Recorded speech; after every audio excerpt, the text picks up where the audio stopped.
Una sa lahat ay maraming salamat sa inyo kung mapipili ninyong basahin ang aking kwento sa inyong programa na masugid kong pinakikinggan. Ako po si Leah, 35 years old at tubong Cavite at may anak na 10 years old. Ang kwentong ibabahagi ko po sa inyo ay isang matinding karanasan na sinapit ko sa aking babaerong asawang si JP.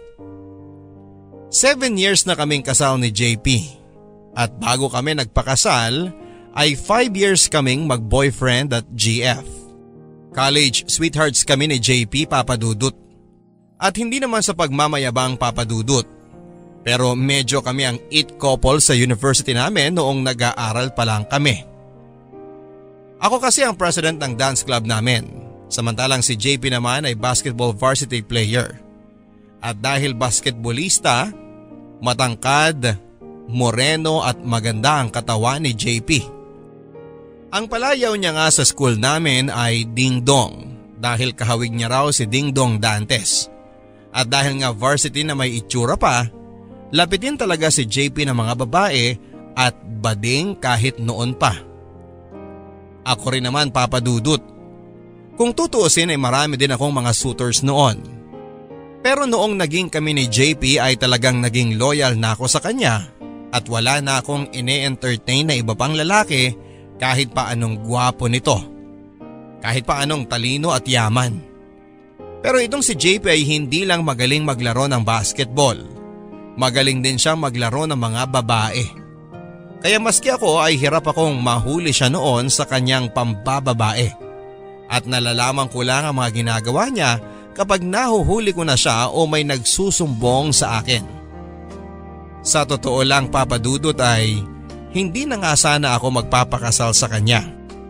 Isang buwan kasi bago kami ikasal ay nahuli ko pa siya na nakikipaglandian sa mismong wedding planner namin. Pero dahil buntis na ako, nag-down payment na sa kung ano-anong mga supplier at naimbitahan na ang buong angkan namin ay tinuloy ko pa rin ang pagpapakasal sa kanya. Ang ginawa na lang namin ay finire namin ang wedding planner at kumuha na lamang kami ng bago at the last minute.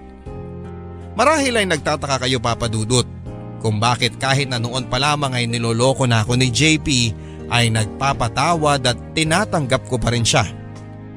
Makarisma kasi si JP, Papa Dudut, at number 1 sa galing umiyak. Kaya sa tuwing nagkakamali siya at sinusuyo ako at nangangakong magbabago na siya habang umiiyak at nagmamakaawa, ay talaga namang umi-epekto sa akin at pinapatawad ko siya. Nakakalungkot at nakakahiyamang sabihin, Papa Dudut. Pero umabot ako sa puntong parang natanggap ko na yung maling kasabihan ng matatanda na okay lang mambabae ang asawa mo, basta ang mahalaga, sa'yo pa rin umuuwi. Ano na naman to, JP? Sino na naman tong Teresa na to? Wala lang yan. Kliyente ko lang yan. Kliyente? Kung kliyente yan, bakit ikaw ang binibigyan ng regalo? Naging magkaibigan na rin naman kami. Tapos meron siyang buy and sell na sideline. Kaya binigyan niya ako ng pabango. Wala lang yan sa kanya. Wala? Wala? Bakit may heart sign yung card? Magkaibigan nga lang kami. JP, binibigyan kita ng pagkakataon na umamin. Kung hindi, hihiwalayan na talaga kita. Wala nga kami ng babaeng yan. Sigurado ka ba dyan sa sagot mo? Oo! Sige ha. Wala kayo? Ano tong mga to? Ano yan?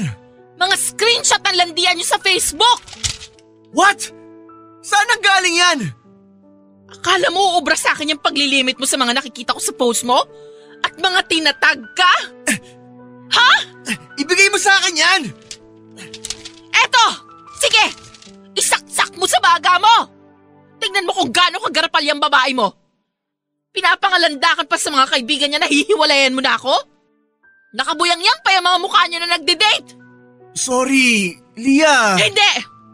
Sawang-sawa na ako sa'yo. Pagod na ako.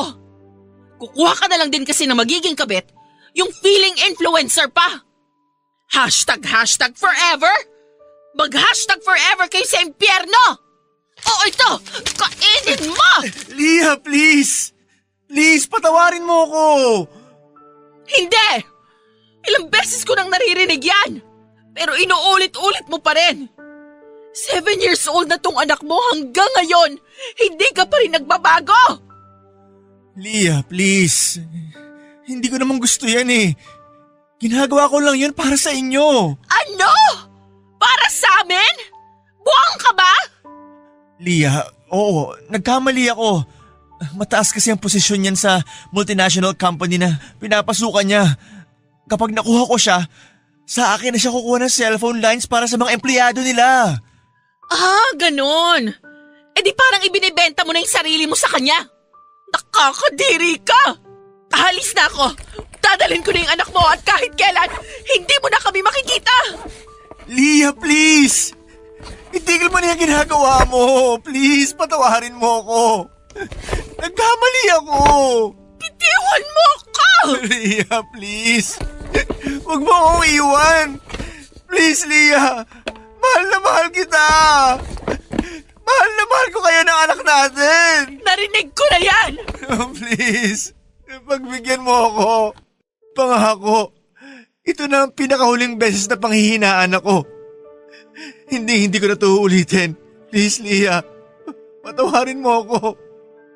Mahal na mahal kita.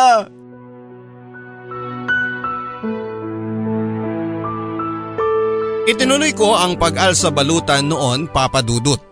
Doon muna kami nanirahan ng anak ko sa mga kapatid ko sa loob ng 1 linggo.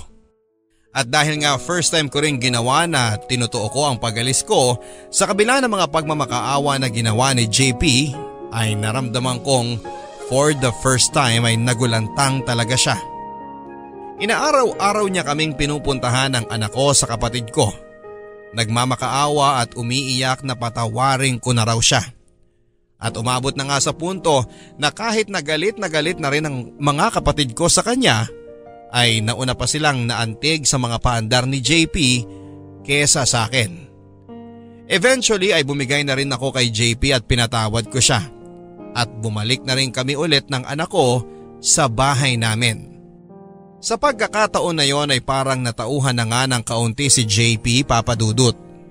Nakita ko na mas naging focus siya sa pamilya namin. At ayon sa pang-iisto ko sa babae niya, ay parang tinapos na nga nito ang pakikipagrelasyon niya sa babae. Para mas maayos ang samahan namin, ay sinuggest ng kapatid ko na bakit hindi kami sumali sa isang couples retreat.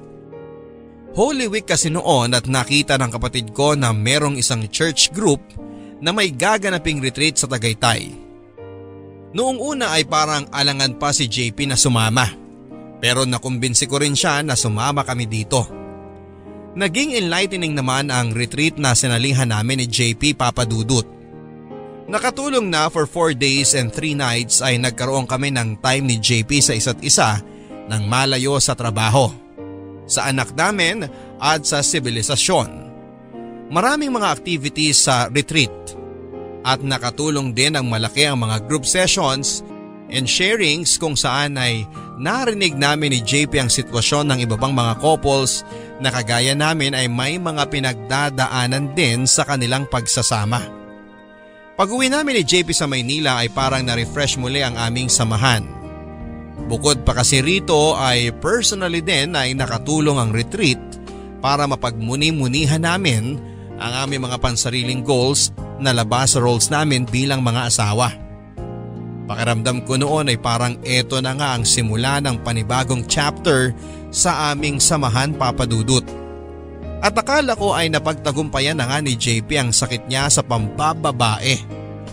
Pero 1 buwan lang matapos ng aming retreat ay nakaramdam ako na parang may ibang kinikilos na naman itong si JP.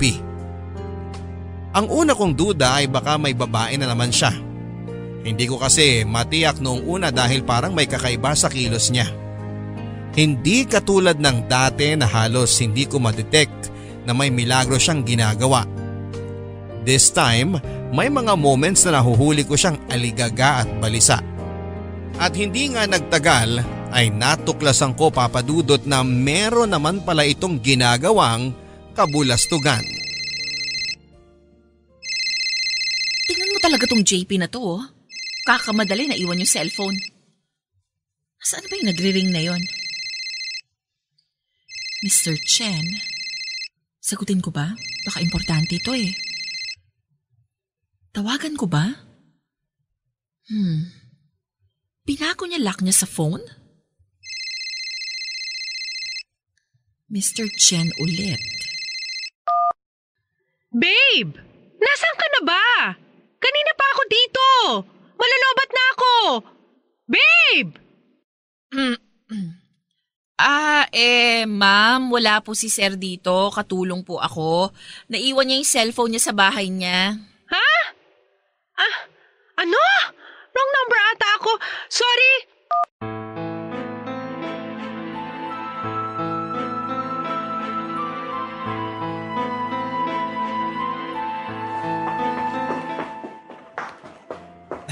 Han! Andito ka pa pala! Oo. Yung phone mo kanina pa ring nang ring. Naku, oo nga eh. Naiwan ko.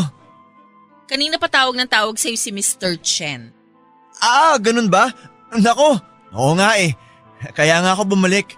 May meeting kasi kami. Late na ako. Okay na. Sinabi ko na sa kanya na naiwan mo yung phone mo.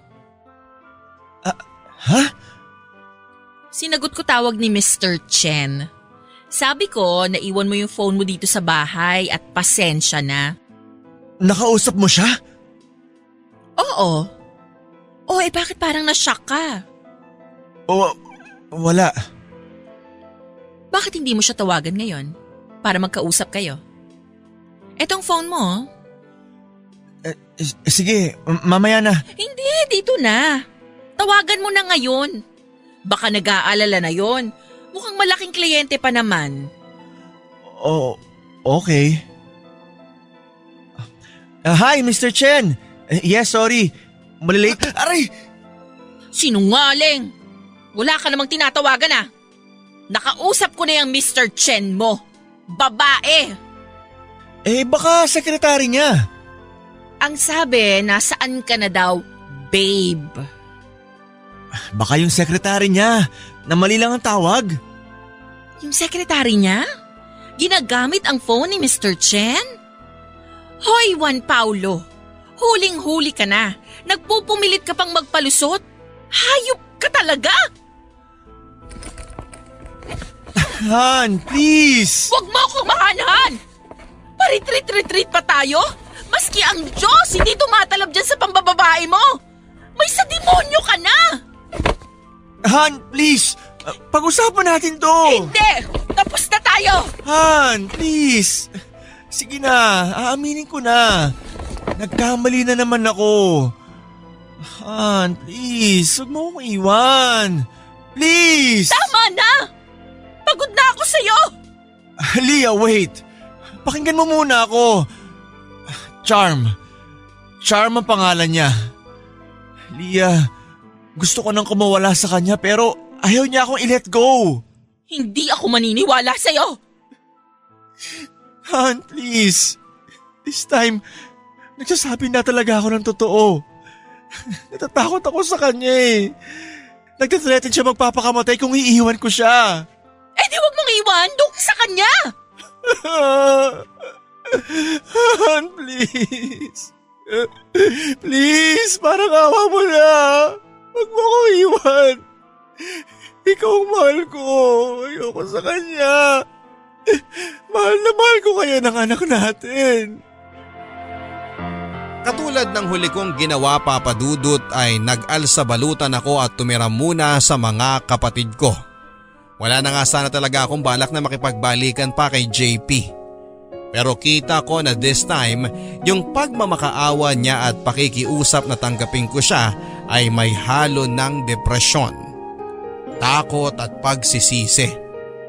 Dito na ako napaisip na parang hindi lang basta-bastang relasyon ang kinasangkutan niya sa babaeng yon. Binigyan ko ng pagkakataon si JP na magpaliwanag.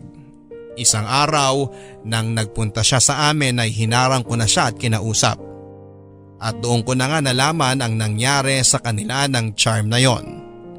And it turns out, Papa Dudut, na yung charm na yun pala, yung charm ng isa sa mga participants doon sa inatinan naming couples retreat ni JP.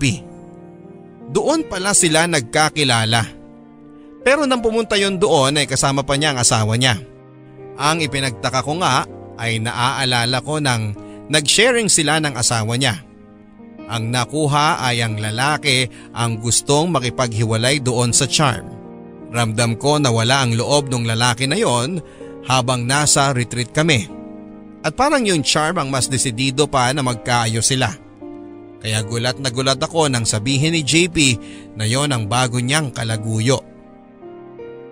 Ang nangyari pala, isang beses na nagkausap sila ni JP sa retreat na yon. At parang na-in love at first conversation daw sa kanya yung babae. Ito namang magaling kong asawa. Dahil napansin niyang parang madali niyang makukuha ang loob ng babae ay nag-take advantage siya. Ang hindi niya alam ay mapofall pala sa kanya ng husto yung babae. Lampas isang linggo mula nang una silang mag-date ng charm na yon, ay tuluyan na raw itong nakipaghiwalay sa asawa niya. At hindi daw akalain ni JP na magiging sobrang clingy nito. Halos araw-araw daw nitong gustong makipagkita sa kanya. At nang tumagal nga ay hinikayat na rin daw siya nito na makipaghiwalay sa akin at sa kanya na raw sumama. At nung sinubukan daw ni JP na makipaghiwalay dito ay nagwala daw ito at nagthreaten na magpapakamatay. Hindi na raw nahimasmasan si JP at na-realize niya kung gaano kalaking gulo ang pinasok niya. At dahil nga pinutol ko na ang lahat ng communication ko kay JP ay nawalan na rin ako ng balita tungkol sa kanya. Nag-iwan pa ito ng kung ano-anong regalo at pagkain para sa amin. Pero nagbilin ako sa kapatid ko na huwag yung tanggapin. Minsan ay inaabangan din kami ni JP sa school ni Tenten sa oras ng pagsuntuko sa anak namin. Pero hindi ko siya pinapansin at itinuturing ko siyang invisible. At kahit na umiiyak ang anak ko minsan dahil namimiss daw niya ang papa niya, tinitiis ko yon, Papa Dudut. Ang ipinaliwanag ko na lang sa bata ay may kasalanan na ginawa sa amin ang papa niya. At maipapaliwanag ko lang yon sa kanya kapag nasa tamang edad na siya. Ayon sa ate ko ay may 3 linggo din daw na punta ng punta sa bahay ng ate ko si JP para hanapin kami. Pero nang tumagal, siguro ay napagod na rin siya. Kaya padalang ng padalang ang pagbisita raw niya kina ate. Aaminin ko sa inyo, Papa Dudut, namimiss ko rin si JP sa kabila ng lahat ng ginawa niya sa akin. Mahal ko pa rin naman siya at napakahirap din namang pigilan ang damdamin ko. Lalo pat napakatagal naming nagsama. Pero tinibayan ko ang loob ko dahil natuto na ako. And in a way ay gusto ko rin siyang parusahan. Nabuhay kami ng tahimik ng anak ko sa loob ng 2 buwan, Papa Dudut. Pero isang araw ay nagulantang ako nang may biglang lumapit sa amin sa restaurant nang patapos na kaming mag-dinner ng anak ko. Walang iba kung hindi si Charm. Waiter, pakibigay na yung bill namin please. Hi, Leah. Charm. This must be Tenten. Tenten, come here. Huwag mong hahawakan ng anak ko. Ang kapal na mukha mo magpakita dito. Wait, I know what you're all thinking. Alam ko masama ang tingin ninyong lahat sa akin dahil sa mga lumabas na photos, pero biktima lang din ako. Anong pinagsasasabi mo? Ikaw mismo nag-upload nun. Hindi ako. Hindi ko rin kilala kung sinong nag-upload ng mga yun. Sinungaling ka. Please, hindi ako nagsisinungaling. Kaya nga ako lumapit sa inyo para magkausap tayo. Umalis ka na! Ate, sige na. Dalhin mo na muna si Tenten sa kotse. Doon na muna kayo. Leah? Sige na ate. Gusto ko rin magkausap kami. Sigurado ka ba dyan, Leah? Oo ate. Doon na kayo ni Tenten muna sa kotse. Susunod na lang ako. O sige. Pero tandaan mo, Charm ha. Kitang-kita ko kayo sa bintana ng restaurant na to sa labas. Nakamasid ako sa inyo.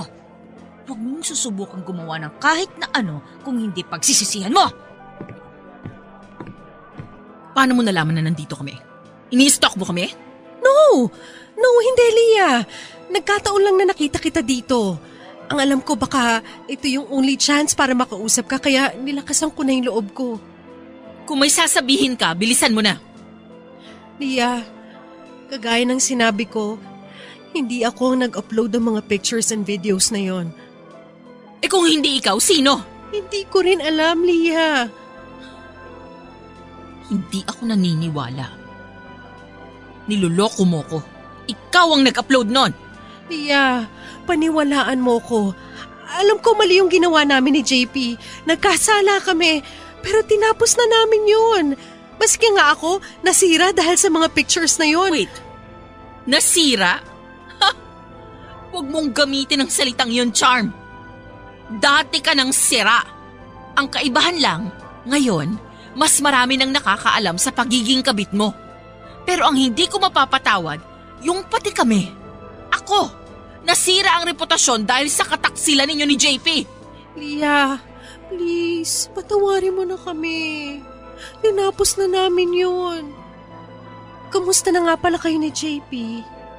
Matagal ko na siyang hiniwalayan.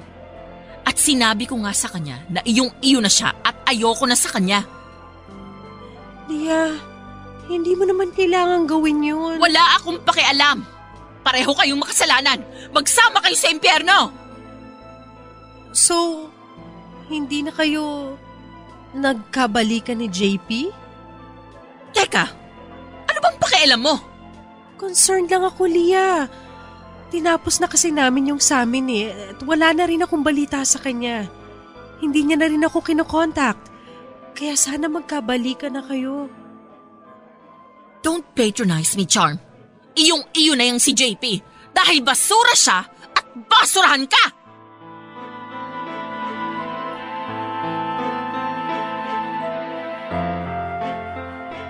Nagulantang ako sa insidenteng yon, Papa Dudut.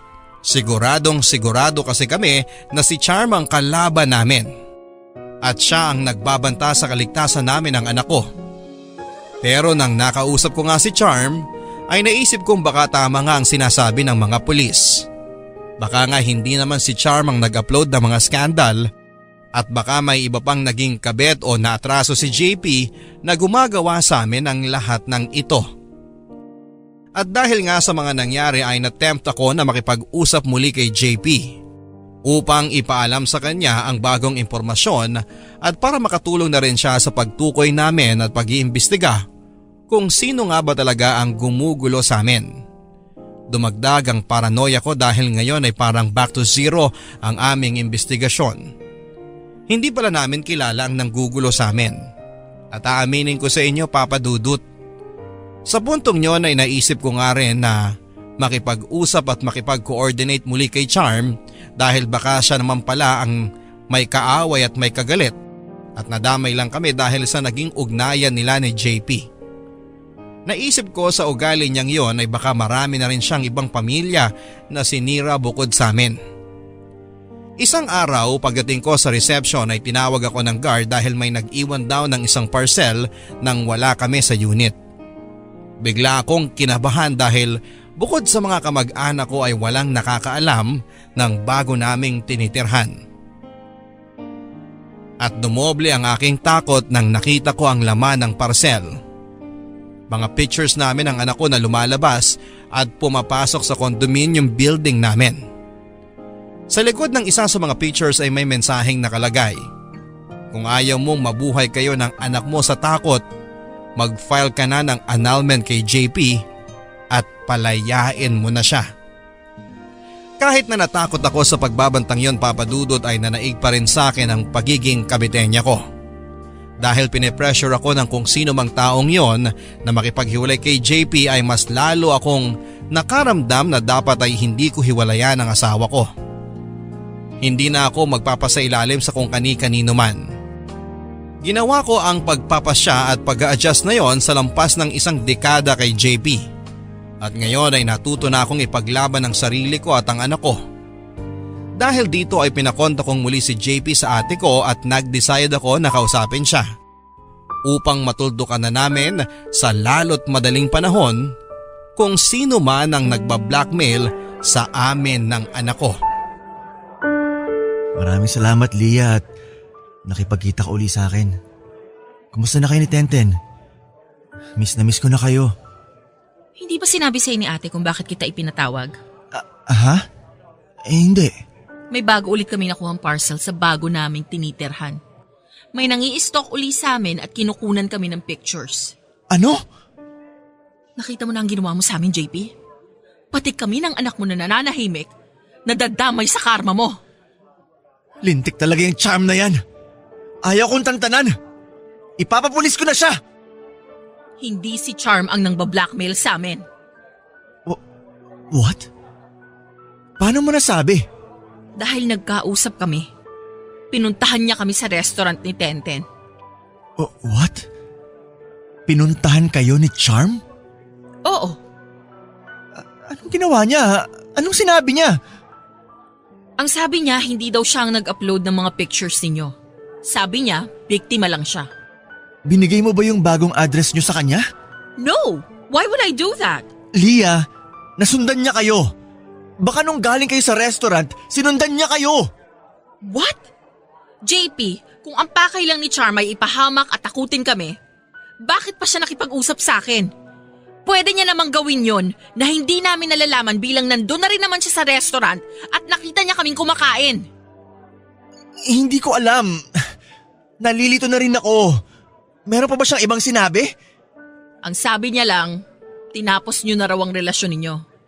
Kaya sana nga daw magkabalikan na tayo. Akala niya siguro kapag nagkabalikan tayo, mabubura na ang mga kasalanang ginawa niya. Leah, nagfi-fish si Charm ng impormasyon sa'yo. Ano? Leah, sa tingin ko, may sakit na si Charm sa pag-iisip. Naman! Kahit sino naman kumakalantari sa asawa ng iba may sakit sa pag-iisip. At pati ikaw, meron din. Leah, hindi lang basta-basta ang sakit. I think, capable siya na manakit ng tao dahil sa pagka-obsess niya sa akin. Leah, may aaminin ako. Ano yun? Mga 2 or 3 months ago, nakipagbalikan ako kay Charm. Any good for you? Leah, ginawa ko yun para sa inyo ni Tenten. Hindi ako tinatantanan ni Charm.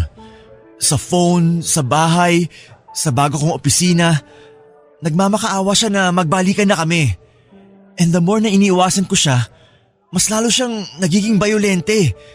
Palagi niya kayong sinusumpa na may mangyayari sa inyong masama ni Tenten kapag hindi ko siya binalikan. At alam kong kahit dinadaan niya lang sa ganun, pambabanta na rin yun. Ano? Kahit ganun si Charm, tuso siya. Alam niya na hindi pwede maging pruweba yung mga ganong salita lang kapag kinasuhan siya. Alam niya rin kasing marami akong mga naging babae dati na pwede maging suspect sa mga nangyayari ngayon. Ikaw ang may kasalanan ng lahat ng to, JP. Ano? Akala mo lahat malulusutan mo? O edi nakakuha ka ngayon ng katapat mo? I'm sorry. I'm sorry, Leah. Kaya nga ako nakipagbalikan sa kanya eh. Kahit na labag sa loob ko. Para hindi na niya kayo idamay. At para patahimikan na niya kayo ni Tenten. Pero hindi ko na talaga kinaya. Nakipaghiwalay din ako sa kanya mga 2 weeks ago. Tinakasan ko siya. Lumipat rin ako ng bahay. Nag-resign ulit ako sa nilipatan kong kumpanya. Naging kampante ako kasi alam ko rin na hindi na niya kayo mahahanap ni Tenten dahil lumipat na kayo. Pero natuntun niya pa rin kayo. Leah, sigurado ako. Si Charm ulit tong nanggugulo sa inyo. I'm sorry. JP, hindi kita mapapatawad hanggang kamatayan. Sana hindi na lang tayo nagkakilala. Sana hindi na lang kita minahal.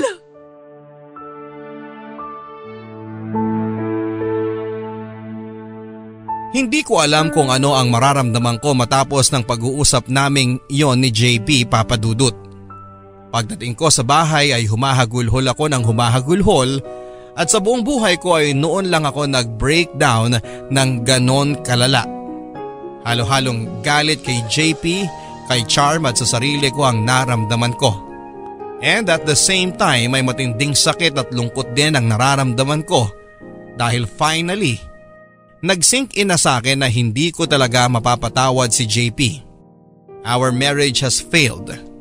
Pero ang masaklap, sa kabila ng lahat ng ginagawa niya ay mahal ko pa rin si JP. Ang sakit-sakit pa rin na malaman na sumama ulit siya at nakipagsiping siya kay Charm.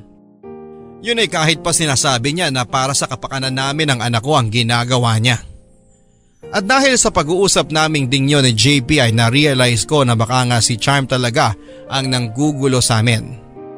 Pero sa totoo lang Papa Dudut, dahil din sa paulit-ulit na panloloko sa akin ni JP, ay hindi ko na alam kung sino ang paniniwalaan ko.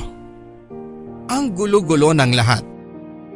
At sa puntong yon, kahit na nagkaroon din ako ng tampo sa Diyos, ay pinagpasakanya ko na ang lahat at ang kahihinatnan ng aming sitwasyon. Matapos ikwento sa akin ang lahat ng ito ni JP, ay hindi ko na alam kung ano ang dapat kong maramdaman Papa Dudut. Siyempre galit na galit ako, pero may bahagi din sa akin na natutuwa dahil sa wakas ay nakakuha na si JP ng karma niya.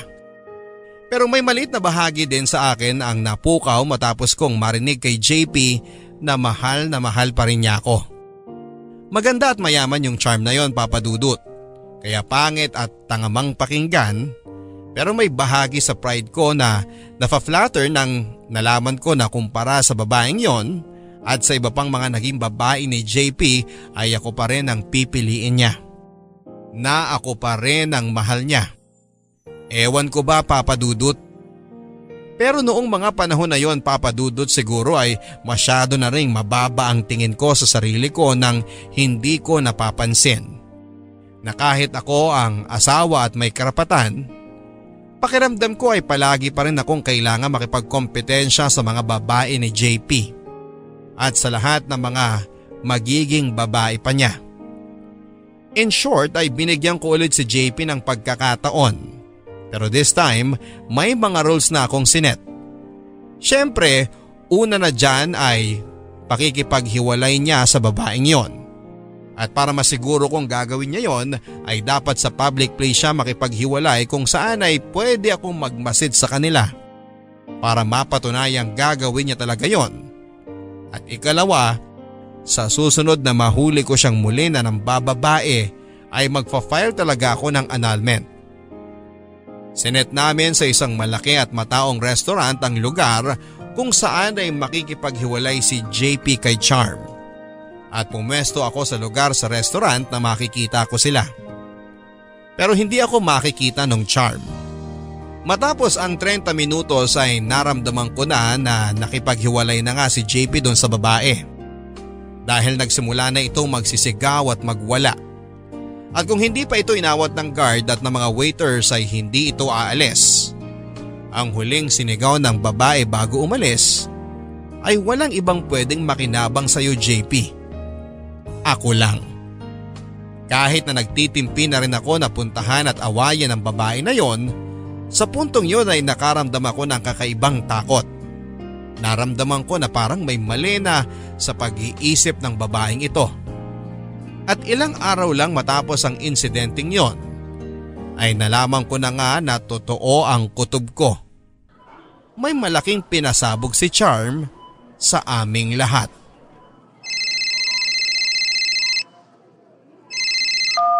Hello ate? Lia, nakita mo na ba? Ang alin? Naku, mag-online ka. Ha? Ang ano? Nag-grocery ako eh. Buksan mo yung mga social media accounts mo. Yung kabit ni JP. Kung ano-anong pinopost. Ha? Sino sa mga naging kabit niya? Hindi ko kilala. Mukhang fake account ang gamit eh. Bakit? Anong sinasabi sa mga post? Nag-post ng maraming mga picture at video scandal nila ni JP. Ano? Oo, nakatag si JP at nakatag ka. Ha? Teka sige, i-check ko.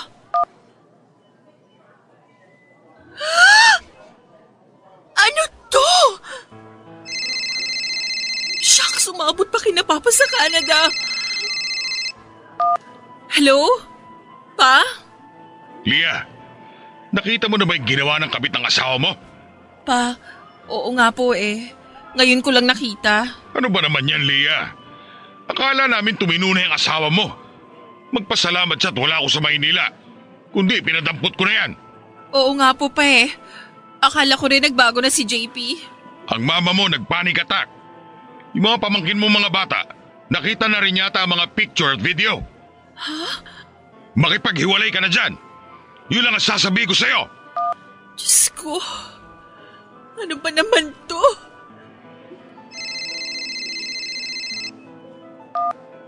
Han, Ano? Nakita mo na yung ginawa ng charm na yan? Akala ko ba tinapos mo na yan? Han, mga old pictures at videos namin yon. Hindi ko alam na nirecord niya pala. Hayop kayo?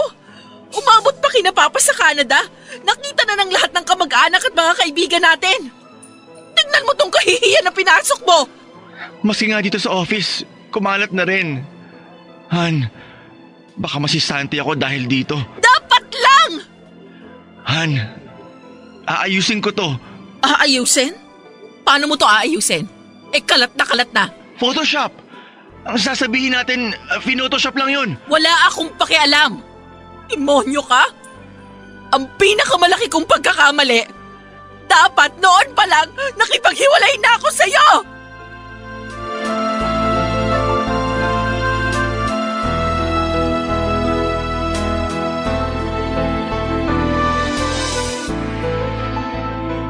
Nag-mass report kami sa fake account na ginamit ni Charm Papadudut. At sa kabutihang palad ay clinose naman ang account na yon.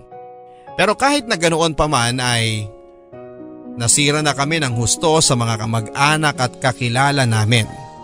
At kagaya nga ng inaasahan ay nasisante rin si JP sa opisina niya. Kakasuhan sana namin si Charm pero dahil sa fake account nga ang ginamit niya para mag-upload ng mga videos at pictures na yon ay nahirapan kami para humanap ng pruweba. Sa aking pag-iimbestiga ay bago ko pa nahuli si JP at si Charm ay inad na pala ako ng fake account na yon sa mga social media accounts ko. Ang ibig sabihin ay matagal na rin pala itong ginagamit ng babae para magmasid at makakuha ng impormasyon tungkol sa amin. Doon ko na-realize na dapat nga talaga ay hindi basta-basta nag-a-add ng mga tao na hindi mo naman kilala sa social media. Dahil kagaya nga ng nangyari sa amin, ay yon ang naging paraan para masira kami. Nakakapanlumo dahil sa simpleng bagay na pagkakamali kong yon ay napakalaki ng naging masamang epekto sa aming buhay. Hindi na rin kami bumalik ng anak ko sa bahay namin ni na JP. At doon na lamang kami na malagi sa bahay ng mga kapatid ko. Si JP naman tulad ng dati ay halos araw-araw pa rin kaming pinupuntahan sa bahay para magmakaawa na patawarin na siya. At nangakong magbabago na raw talaga siya. Matapos daw ng insidenteng yon ay natutunan na niya ang kanyang lesson. Kaya't hindi na raw niya talaga ito uulitin pa. Pero sa pagkakataon na yon Papadudut ay tinagasan ko na ang sarili ko. Tiniis ko si JP at hindi ko siya pinatawad at tinanggap. Pero kahit na gusto ko ngang makipaghiwalay na talaga kay JP at makapag-move on na sa lahat ng nangyari sa amin, ay hindi tumigil si Charm sa panggugulo sa amin.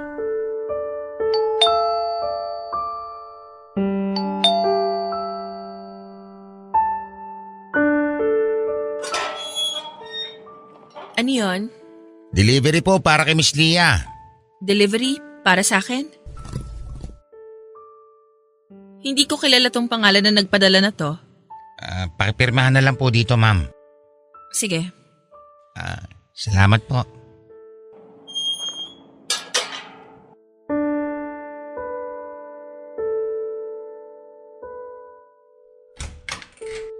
Ate, may kakilala ka bang Ronnie?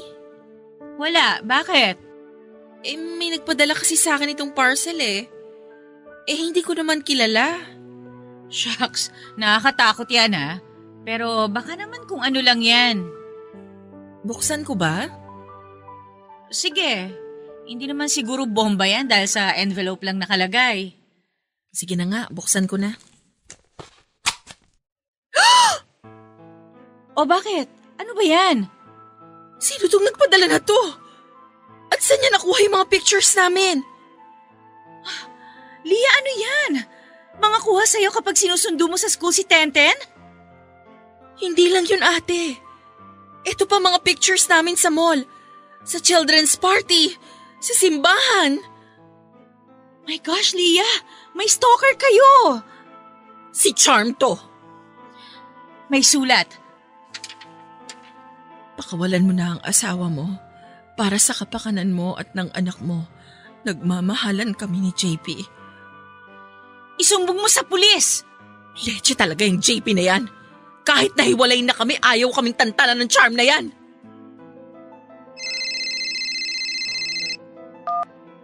Han?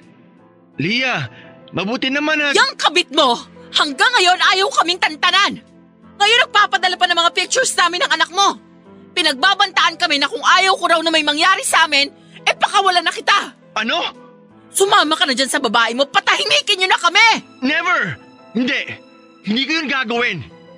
Hindi ko kayo magpapalit ni Tenten kahit na kanino! Matagal mo nang ginawa, JP! Unang beses mo pa lang na ng babae, ipinagpalit mo na kami ng anak mo! Ang kasalanan ko, ngayon ko lang na-realize yan kung kailan nalagay na kami sa kapahamakan!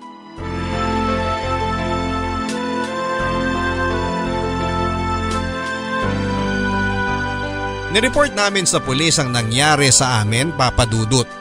Pero dahil maingat at tuso nga si Charm ay wala namang kaming konkretong ebidensya na pwedeng ihain laban sa kanya. At nang tinanong kami ng pulis kung si Charm lang daw ba ang pwedeng gumawa sa amin noon, ay hindi rin kami masyadong makasagot ni JP. Sa dinami-dami kasi ng mga naging babae ni JP na pinaiyak niya at pinaglaruan, ay doon nga namin na-realize na kung tutuusin ay marami rin palang pwedeng magkaroon ng motibo na sirain kami at paghigantihan si JP. Pero itong si JP, ewan ko. Sigurado daw siya na si Charm daw yon dahil sa lahat daw ng mga babaeng naging kabit niya ay eto raw ang pinaka-disturb at may violent tendencies. Pero kahit na ganoon na nga ay hindi pa rin daw konkretong ebidensya ito. Maaaring ibang tao pa rin daw ang may gawa nito. At maaaring nagkataon o sinabayan lang ang nangyaring iskandalo sa amin sa social media. At para sa kaligtasan ng anak ko ay minabuti naming lumipat ng bahay, Papa Dudut. Inalertuhan na rin namin ang barangay ni na ate para makapagronda ang mga tanod gabi-gabi. At nagpakabit na rin kami ng CCTV sa bahay ni na ate para din sa sarili nilang proteksyon. Samantala lumipat kami sa isang kondo ng anak ko para rin sa mas mahigpit na security. At nang sa ganoon ay hindi basta-bastang makakapasok ang kahit na sinong hindi dumadaan sa receptionist. Maski kay JP ay hindi namin sinabi kung saan kami lumipat. At mahigpit din naming pinagbabawal kina ate na huwag nilang sasabihin kahit na kanino ang bagong eksaktong address namin. Para yung isang bangungot, Papa Dudut. Nabuhay kami at ng mga kapatid ko sa takot at pangamba. At ang tanging nagpapalakas na lang sa akin ang mga panahong yon ay ang aking anak. Kailangan kong maging malakas at matapang para kay Tenten. At dahil nga hindi na praktikal sa amin na lumipat na naman kami ng anak ko ng ibang bahay, ay binili na lang namin ang security ng condominium na tinitirhan namin na magmatsyag ng matindi. At kahit nga medyo masakit sa bulsa ay kumuha na rin kami ng swelduhang bodyguard namin ng anak ko. At para sigurado kaming mapagkakatiwalaan ay malayong kamag-anak din namin ang kinuha naming bodyguard. Labag man sa loob ko ay dumalas na rin tuloy ang pagkikita namin ni JP dahil sa investigasyon. Dahil alam naming nakamatsyag na si Charm sa condominium na tinitirhan namin ay naisip namin na ng mga pulis na gawa ng entrapment para mahuli sa akto kung sakaling si Charm nga talaga ang may kagagawa ng lahat ng mga pangyayari. At dahil sa alam naming si JP ang pakay nito, ay napagdesisyon namin na siya ang gawin naming pain kay Charm. Pinapunta namin si JP sa kondo at pagkaakyat niya sa unit namin ay kinabitan namin siya ng hidden mic at camera. At pag alis ni JP sa condominium ay umepekto na ang aming entrapment. Sinundan siya ni Charm. JP. Charm? Sinundan mo ako? Hayop ka, JP! Bakit mo ako iniwan? Bakit bigla ka nawala? Pinagmukha mo ako tanga! Charm! Huminahon ka na!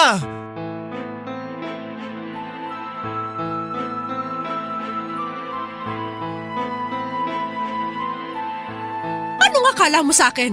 Laruan mo? Na kapag ayaw mo na, basta-basta mo na lang iiwan? Charm, patawarin mo ako.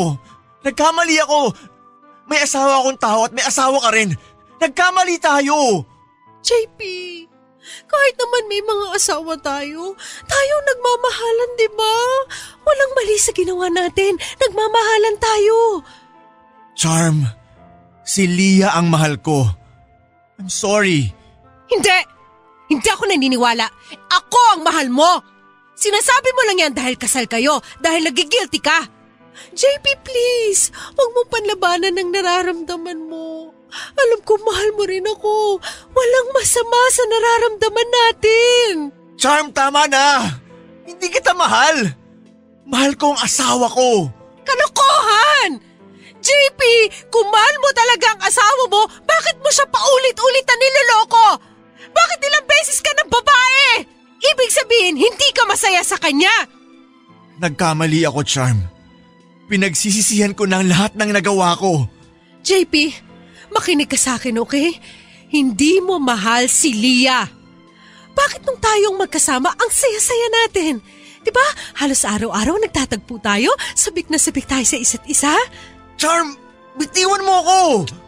I love you, JP. Huwag mo labanan. Alam kong ako ang mahal mo. Bitiwan mo ako! Tapos na tayo! Si Leah ang mahal ko! Hindi yan totoo! Nangako ka sa akin na iiwan mo na siya! Nangako ka sa akin na ako ang pipiliin mo!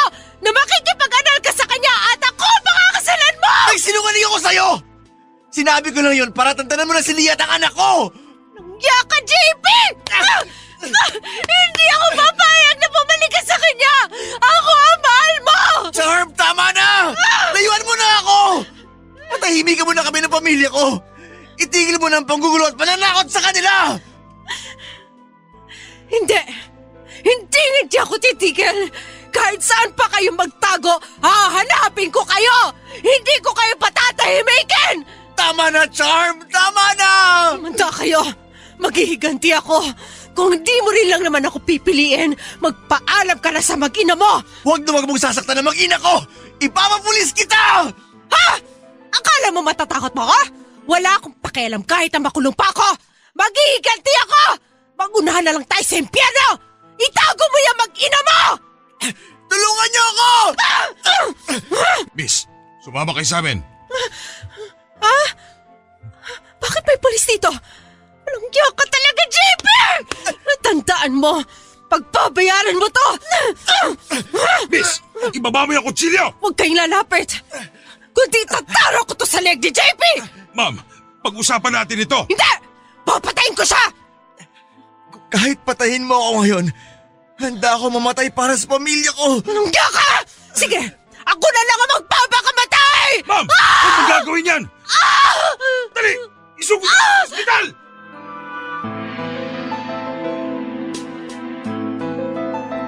Sinaksak ni Charm ang tagiliran niya, pero kahit na marami ang dugo na nawala sa kanya, ay umabot pa rin naman siya sa ospital nang itinakbo ito ng mga pulis. Naligtas sa kamatayan si Charm at nang nakarecover na ito ay dinala na rin siya sa psychiatric ward. Nangingilabot pa rin ako sa mga nangyaring entrapment kay Charm, Papa Dudut. Hindi ko akalain na gano'n na pala kalala ang pagka-obsess ni Charm kay JP.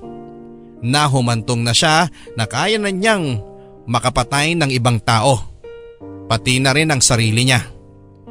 Gayunpaman ay nagpapasalamat ako sa Diyos at natapos na rin ang paghihirap naming mag-ina.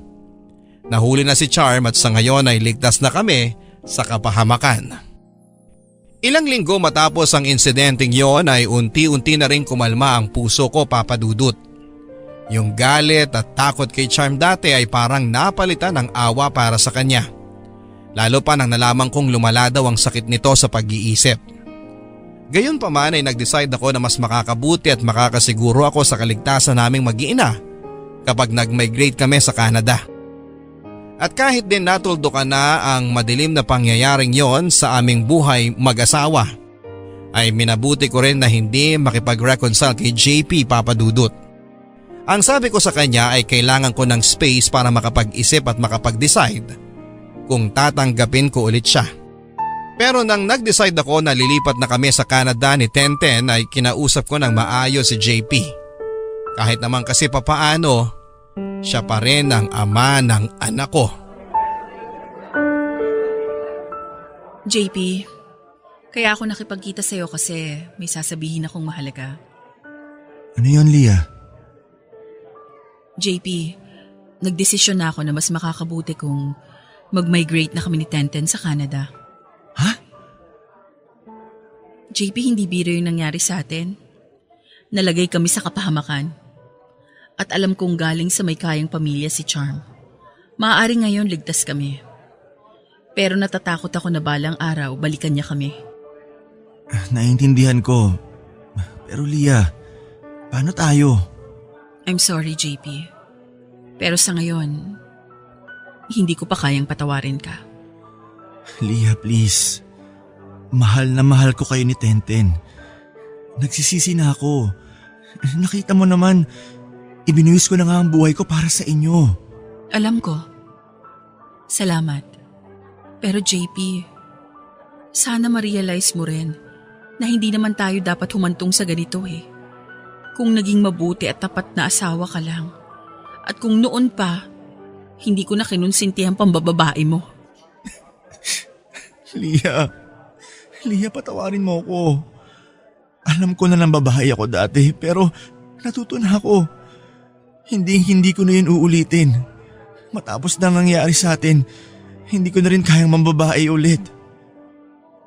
Pero JP, tingnan mo. Pakinggan mo ang sarili mo. Yan bang sinasabi mo? Natuto ka na? Hindi ka naman bababae? Nagmula sa totoong pagmamahal mo sa akin? O dahil sa trauma na dinanas mo? Leah naman, huwag mo naman akong gantuhin. Mahal kita. Paniwalaan mo ko. Hindi ko kayang mawala kayo sa buhay ko.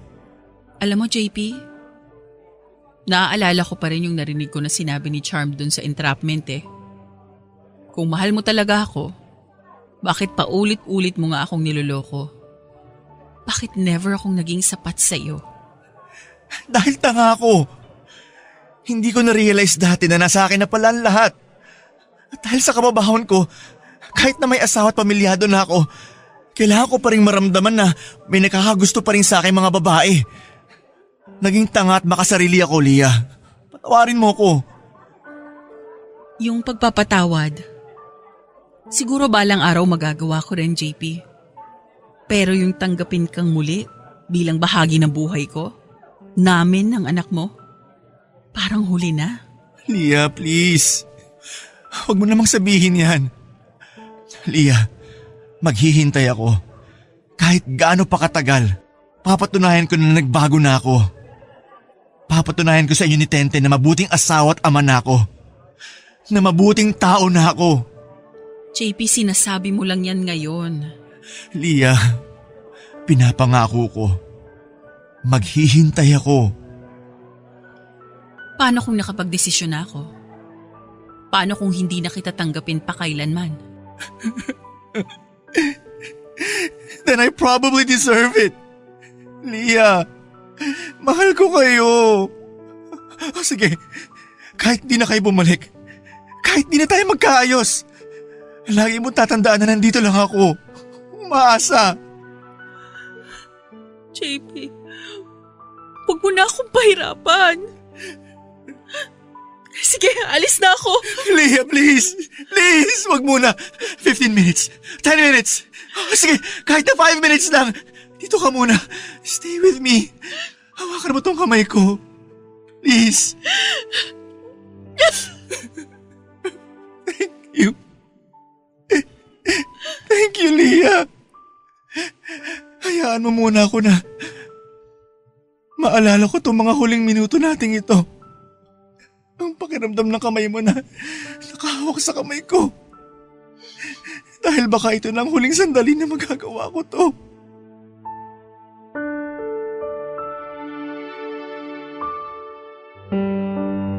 Ilang araw matapos ang pag-uusap namin ni JP ay pinayagan ko rin siya na ilabas si Tenten ng isang buong araw para magkasama silang mag-ama. Hindi na rin ako sumama sa kanila dahil natakot ako na baka magbago pa ang isip ko sa pagpunta namin sa Canada. Lalo na ang desisyon ko na maghiwalay na kami ni JP. Ang huling pagkikita namin yon ni JP sa restaurant kung saan ay hinawakan niya ang kamay ko at pareho kaming umiiyak ay ang huling beses na nga rin na nakita ko siya. Suportado ng buong pamilya ko ang desisyon ko na mag-Canada na kami ni Tenten. At ang pinaka natuwa sa desisyon kong yon ay ang ama ko na galit pa rin kay JP. Hindi daw niya ito mapapatawad at binabantaan pa nga ako na itatakwil daw niya ako bilang isang anak kapag nakipagbalikan pa ako kay JP. Sa loob ng 4 na buwan ay lilipat na kami ni Tenten papunta sa Canada. At habang papalapit na ng papalapit ang araw ng aming paglipad, ay siya namang pabigat ng pabigat ang pakiramdam ng puso ko. Mahal na mahal ko pa rin si JP, Papa Dudut. Hindi na ako magsisinungaling. At kapag naaalala ko ang pangako niya na maghihintay siya sa amin ng anak ko, at sa kapatawaran at pagtanggap ko ay parang dinudurog din ang puso ko sa awa sa kanya. Ang sakit tuldukan ng pagmamahal ko kay JP, Papa Dudut. Pero ang hirap-hirap na rin magtiwalang muli sa kanya. Ang saklap lang na kung kailan parang handa na talaga siyang magbago, ay saka naman napagod ang puso ko. Ang inyong kapuso at kabarangay forever, Leah. Kaya mo bang magmahal kahit alam mong hindi mo na mapupunan ang pagkukulang niya? Sa mundo kung saan mahalaga ang nakikita ng mata, kaya mo bang tanggapin na may mga taong hindi kayang maging kumpleto at buo sa iyong paningin? Kaya mo bang hindi pansinin ang pagkukulang nila sa pisikal na aspeto at hahayaan ang puso mo mismo ang manghusga kung karapat-dapat siya sa buhay mo? Sa ating kwento ngayong araw na pinadala ng ating kabarangay na itago na lang natin sa pangalang Lina, masusubok ang kanyang puso sa pagpili ng taong pipiliin niyang makasama. Kaya ba niyang hindi pansinin o kaya ba niyang pumikit para lang hindi makita ng kanyang mga mata na ang taong tinitibok ng puso niya ay may kakulangan? Ano ba ang kulang sa kanya? Alamin natin yan sa mga kwento ng pag-ibig, buhay at pag-asa sa nangungunang Barangay Love Stories. Dear Papa Dudut, habang naglilinis ako ng bahay ay nakita ko ang larawan namin ng aking asawang si Mando. Larawan namin ito noong unang beses na nagkakilala at nagkita kami. 28 anyos lamang ako noon at si Mando naman ay 35. Naalala ko pa ang araw na yon. Hindi ko pwedeng makalimutan ang araw na yon dahil yon ang naging simula kung paano at kung kailan ako nagmahal ng totoo. Kahit sabihin pang hindi siya ang tipo ng lalaking papangarapin kong makasama habang buhay dahil sa kanyang kakulangan, dahil sa kanyang kapansanan. Napangiti ako at pinunasan ko ang inaalikabok na picture frame at saka muling pinagmasdan. Naalala ko pa kung paano humingi ng pabor si Mando sa isang lalaki na akala niya ay waiter para kuhanan kami ng picture. Ang sabi niya ipapa-frame daw niya yon balang araw para may alaala kami sa unang araw ng aming forever. Ganyan siya kakampante, Papa Dudut, na kami ang magkakasama forever. Pero kung alam lang niya, na noong unang beses na nagkita at nag-date kami ay hindi ko na nakikitang masusundan pa yon ng isa pang date dahil nga sa kanyang kapansanan. Bulag po si Mando. Kaya ako naging alanganin sa kanya. Paano ba kami nagkakilala? Simple lang. Sinet up kami ng mutual friend namin sa isang blind date at hindi ko naman inaasahan na literal na blind date pala ang aking madadatnan.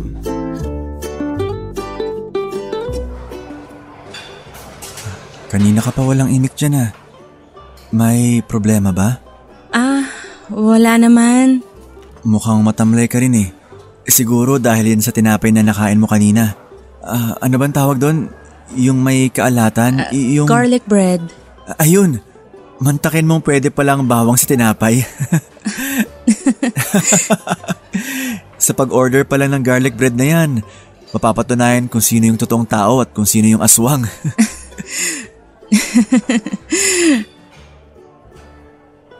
Lina? Gusto mo na bang umuwi? Hindi naman. Bakit mo naman naitanong?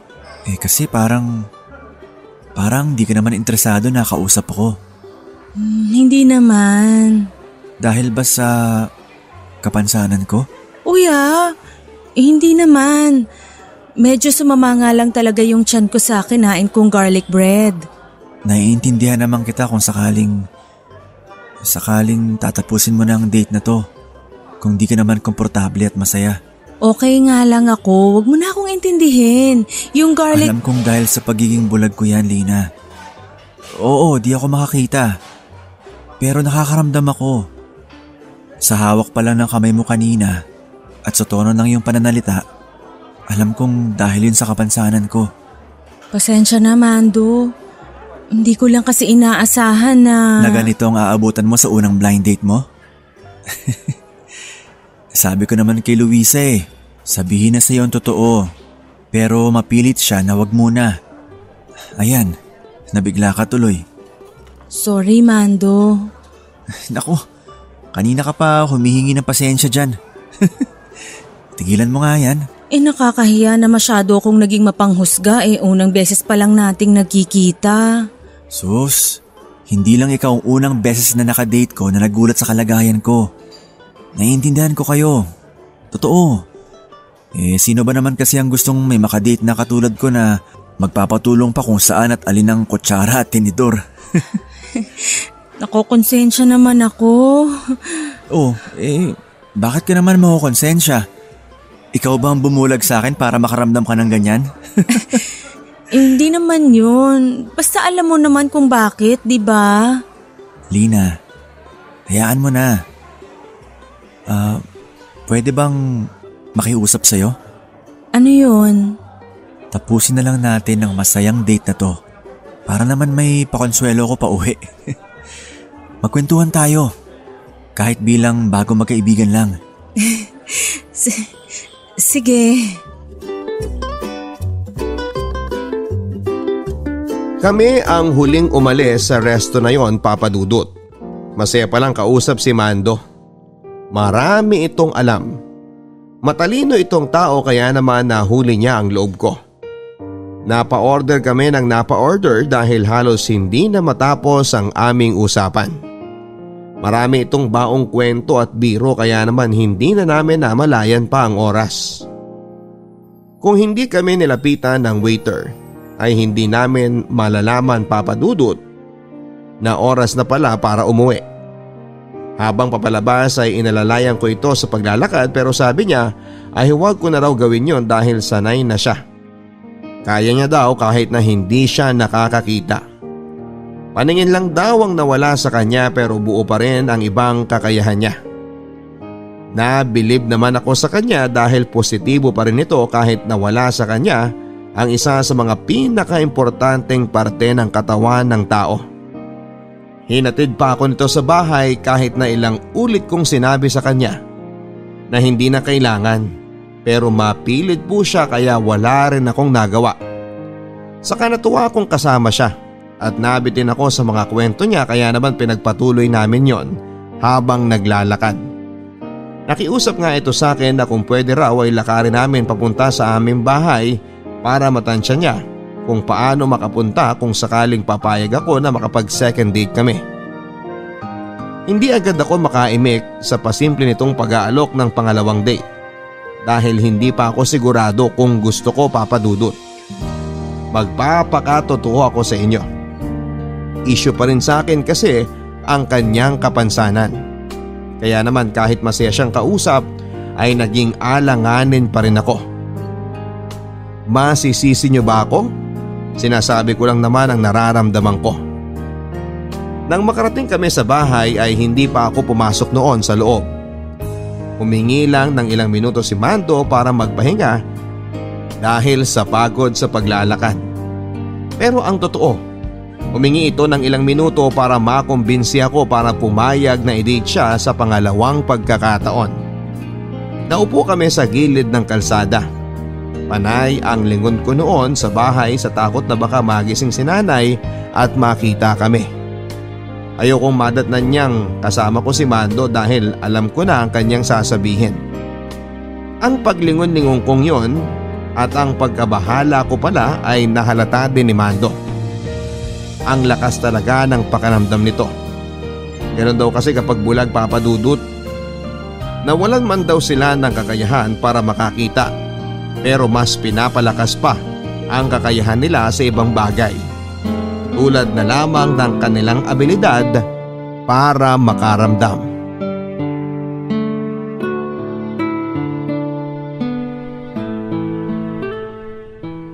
Masaya ako nakasama ka ngayon, Lina. Salamat sa mga kwento at bagong kaalaman. Natuwa akong kausap ka. Sana masundan pa to. Masundan? Nang pangalawang date. Mando kasi… Nakakahiya man o mayabang pakinggan. Pero ramdam ko naman na nagustuhan mo ang date na to. Masaya naman ako. Kaya lang di ka komportable na kasama ako dahil may kulang? Oo, siguro. Hindi ko alam. Alin sa tatlo mong sinabi yung totoo? Yung una, oo. Gabing-gabi na siguro. O sige, mauna na ako. Pwede ka nang pumasok sa bahay nyo. Baka nag-aalala na mga kasama mo sa bahay. Mando. Okay lang, Lina. Naiintindihan naman kita eh. Sino ba naman kasing gustong sumama sa katulad ko, di ba? Hindi ko kayo masisisi. Hindi kita masisisi. Mauna na ako. Salamat sa gabing to, Lina. Pumapayag na ako. Ha? Pumapayag na ako makipag-date sa'yo. Uli. Kung dahil lang yan sa awa, wag na lang. Ayokong kinakaawaan ako. Hindi. Gusto ko talagang makipag-date sa'yo.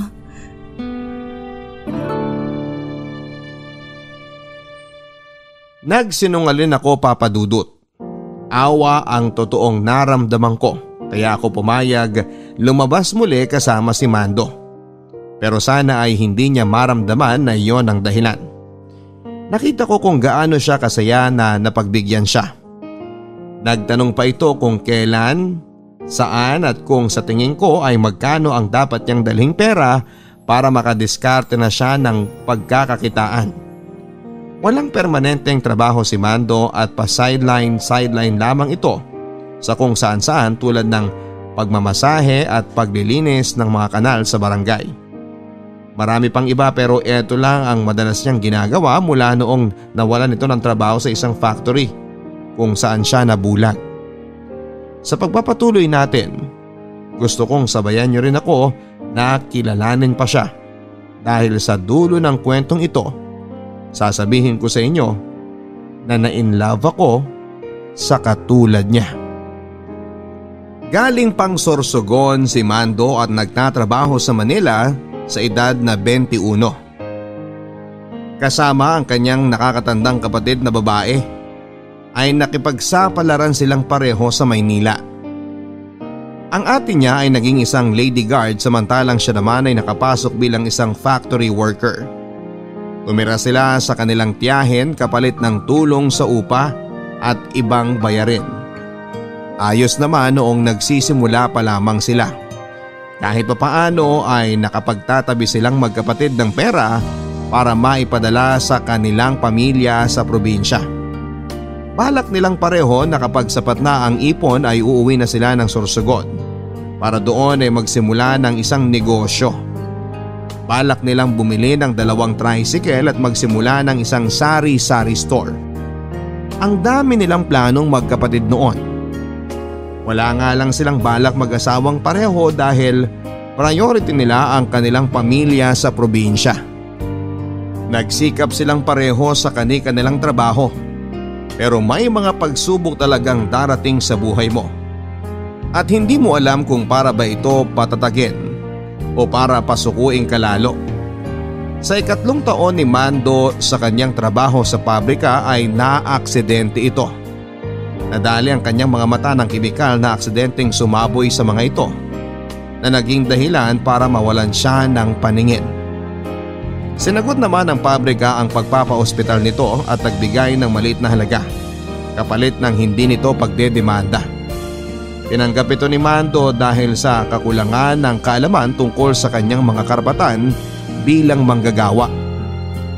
Nasilaw din ito kahit paano sa perang natanggap niya dahil naisip niya na makakatulong ito sa negosyo nilang pinaplano ng kanyang kapatid. Masyado pa noong positibo si Mando na kahit wala na itong paningin ay makakahanap pa rin siya ng trabaho. Pero hindi yon nangyari. Halos maubos ang perang binayad sa kanya mula sa dati nitong pinagtatrabahuhang pabrika dahil sa kakahanap ng panibagong trabaho. At syempre sa pagbabayad ng upa sa kanyang tiyahin. Hanggang isang araw, naubos na yon at ang ate na lamang niya ang nag-aambag sa bahay ng tiyahin niya. Nawala na ng pag-asa si Mando na may tatanggap pa sa kanya. Lalo na't naipaparamdam din sa kanya ng ate niya ang pagkadismaya sa kanyang kalagayan dahil nagiging pabigat na ito sa kanya. Naiintindihan naman niya at unti-unti ay lumalabo na ang mga plano nila ng ate niya. Lalo na noong time na pinalayas na sila ng tiyahin niya dahil kulang na ang naibibigay nila sa pagtira nila doon. Wala silang nagawa kundi ang umupa ng akala mo ay parang kulungan ng baboy. Wala na silang karapatang mamili pa dahil sa kanilang kalagayan. Hiyang-hiya siya sa kanyang ate. Kaya naman sinanay niya ang sarili niyang mamuhay nang hindi kinakailangan ang kanyang paningin. Pinatibay nito lalo ang kanyang talas ng isip at pakiramdam para makasabay ito sa mga taong kompleto pa at walang kapansanan. Pinapalakas nito ang kanyang loob. Kakayanin niya yon. Alam niyang kakayanin niya yon. Isang araw papadudot ay binalita ng ate niya sa kanya na makikipag-live-in na ito sa kanyang boyfriend. Nagulat si Mando dahil ang usapan ay hindi muna sila makikipagrelasyon hanggat hindi nila natutupad ang pangarap nilang magkapatid para sa pamilya nila. Pero tumawa lamang ang kanyang kapatid dahil wala naman daw na itutulong si Mando para matupad yon. Dahil bulag na siya at walang kakayahan. Wala noong nagawa si Mando. Iniwan siya ng kanyang ate at mas lalo tuloy kinailangan ni Mando na mabuhay ng mag-isa. Nakapagtrabaho naman siya, tinanggap siya bilang masahista sa isang mall. Doon siya regular na kumukuha ng pagkakakitaan niya. Kapag walang trabaho roon ay sumasideline naman ito bilang tagalinis ng kanal sa barangay. Marami pa itong ginawang trabaho para mabuhay ng mag-isa. Hindi na humingi pa ng tulong sa kanya ang pamilya niya sa Sorsogon dahil naiintindihan nila ang kanyang kalagayan. Pero imbes na matuwa ay mas lalong sumama ang kanyang loob dahil pakiramdam niya ay wala siyang kwentang anak at tao. Kaya naman hindi na niya hinayaan na isang araw ay mabakante siya at walang ginagawa. dahil ayaw niyang makaramdam ng lungkot dahil sa kanyang kalagayan. Sa loob ng maraming taon ay nabuhay siya sa ganitong kalagayan. Sinubukan niyang maging normal kahit na hindi ganon ang tingin sa kanya ng lahat. Nanligaw ito ng mga babae sa pag-asang may makakatuwang siya at natanggap sa kanyang kalagayan. Gusto niyang magmahal at mahalin pabalik. Gusto niyang maging masaya at maiparamdam sa kanya na hindi siya nag-iisa. Gusto niyang maramdaman na kahit ganon ang kalagayan niya ay may tatanggap sa kanya. Pero hindi ito nangyari. Lahat ng mga babaeng sinubukan niyang gustuhin ay inaayawan siya kaagad kapag nalalaman ang kanyang kalagayan. Pero hindi pa rin siya nawawala ng pag-asa. Alam niyang darating yon sa kanya. Hanggang isang araw ay dumating ako sa buhay niya. Umaasa siya na ako na yon kahit na ipaparamdam ko sa kanya na hindi. Ang sabi niya ay malakas ang pakiramdam niya na kami ang magkakatuluyan. Kaya hindi niya ako titigilan. Alam niyang mamahalin ko rin daw siya pabalik. Napapailing na lamang ako sa lakas ng loob nito pero sabi niya, maniwala raw ako sa kanya. Kami raw ang magkakatuluyang dalawa. Papadudod sa totoo lang, sa lahat na nanligaw sa akin mula simula ay si Mando lamang yung pinaka nakakaangat sa lahat. Kung mag-effort ito ay hindi basta-basta. Pinalo pa niya ang walang kapansanan na mga manliligaw ko. Araw-araw ay sinisigurado nitong nasa maayos akong kalagayan. Nagpapaload ito para matawagan ako. Nakita ko sa kanyang cellphone na ako lang ang nakaregister na number noon at inaral niya talaga kung paano ako matatawagan. Paminsan-minsan nagpapatulong ito sa kanyang katrabaho para mag-text sa akin ng mga simpleng mag-ingat ka. Huwag pababayaan ang sarili mo. Kumain ka ng marami. Mga simpleng salita na nagpahulog ng loob ko sa kanya. Mahirap humanap ng isang taong mamahalin ka at pag-aalayan ka ng oras. Si Mando, ginawa niya yon lahat para sa akin at sumobra pa nga. Kaya walang dudang na in love ako sa kanya. Papadudot isang taon na mahigit ang inabot ng aming relasyon. Pero hindi ko pa rin siya magawang maipakilala sa aking nanay. Aaminin ko na hindi madali dahil kilala ko ang nanay ko bilang isang mapanghusgang tao. Alam kong mamaliitin niya si Mando at hindi ko alam kung ano ang gagawin ko kapag nangyari yon. Kaya nga nilihim namin ang relasyon naming dalawa dahil sa takot ko na malaman ni nanay ang tungkol sa amin ni Mando. Hindi pa ako handa, papadudot. Nauunawaan naman yun ni Mando o mas magandang sabihing pilit niya yung inuunawa. Alam kong masama ang loob nito na hindi kami malayang nasasabi sa lahat ang tungkol sa amin. Pero hindi lang ito nagsasalita para hindi kami mag-away. Pero isang araw ay kinakailangan na naming sabihin sa lahat ang tungkol sa amin. Lalo na sa aking ina.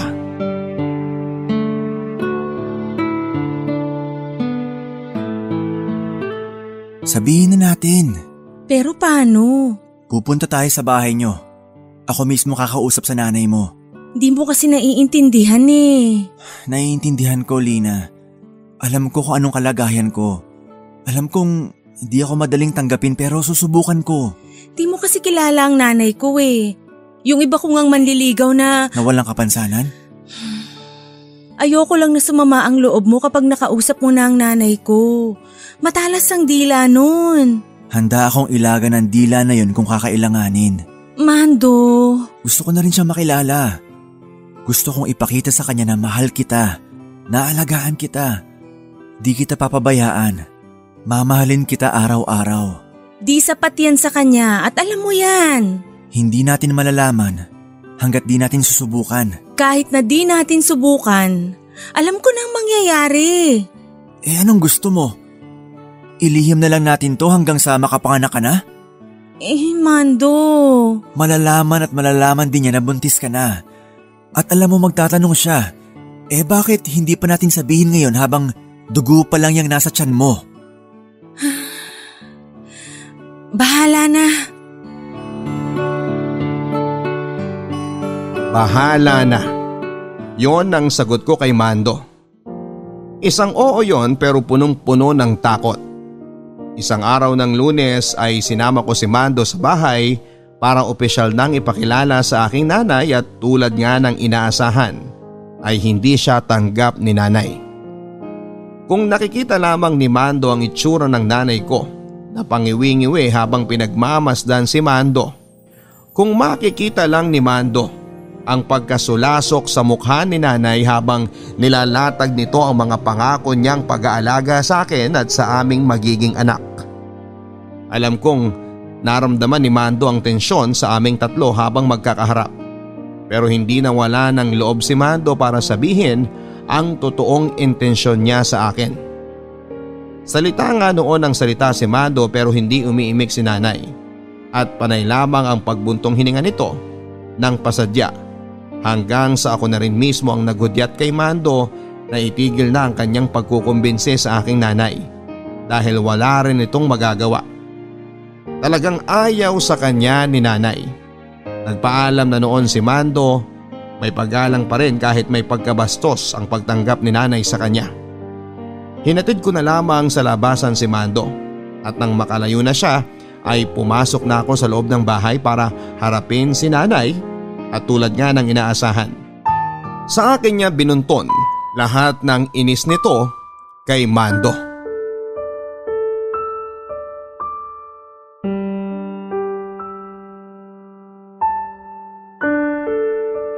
Di ka na ba talaga nakapili ng makakarelasyon mo? Sa bulag pa talaga? Mabait po si Mando, Nay. Pero bulag siya. Ano naman po ngayon? Mabubuhay ka ba niya at ang magiging anak niyo? May trabaho naman po siya at alam kong di niya kami pababayaan. Madiskarte po si Mando. At ano na lang ang sasabihin ng mga tao? Ano po bang pakialam ko sa kanila? Nakakahiya, Lina! Nakakahiya! Wala pong nakakahiya sa kanya. Marangal po ang trabaho niya. Hindi trabaho ang pinag-uusapan dito, kundi ang kapansanan niya. Sana po hindi naman kayo nanghuhusga. Bulag din naman po ang tatay Kaya nga hiniwalayan ko, di ba? Dahil bulag, inutil, alam kong wala tayong mapapala sa kanya. Sinubukan niya tayong buhayin pero kayo ang may ayaw. Dahil nakakahiya ang kalagayan niya. Bakit minahal niyo pa siya? Bakit nagpabuntis pa kayo sa kanya? Ewan ko, dahil tanga-tanga pa ako noon. Masyado pa akong bata nung nakilala ko siya at pinagsisihan ko yon. Walang pagsisisihan kung totoo ang pagmamahalan. Hindi ka mabubuhay ng pagmamahal na yan. Di nyo alam yan dahil hindi naman kayo talaga natutong magmahal. Bumalik ka rito, Lina! Lina!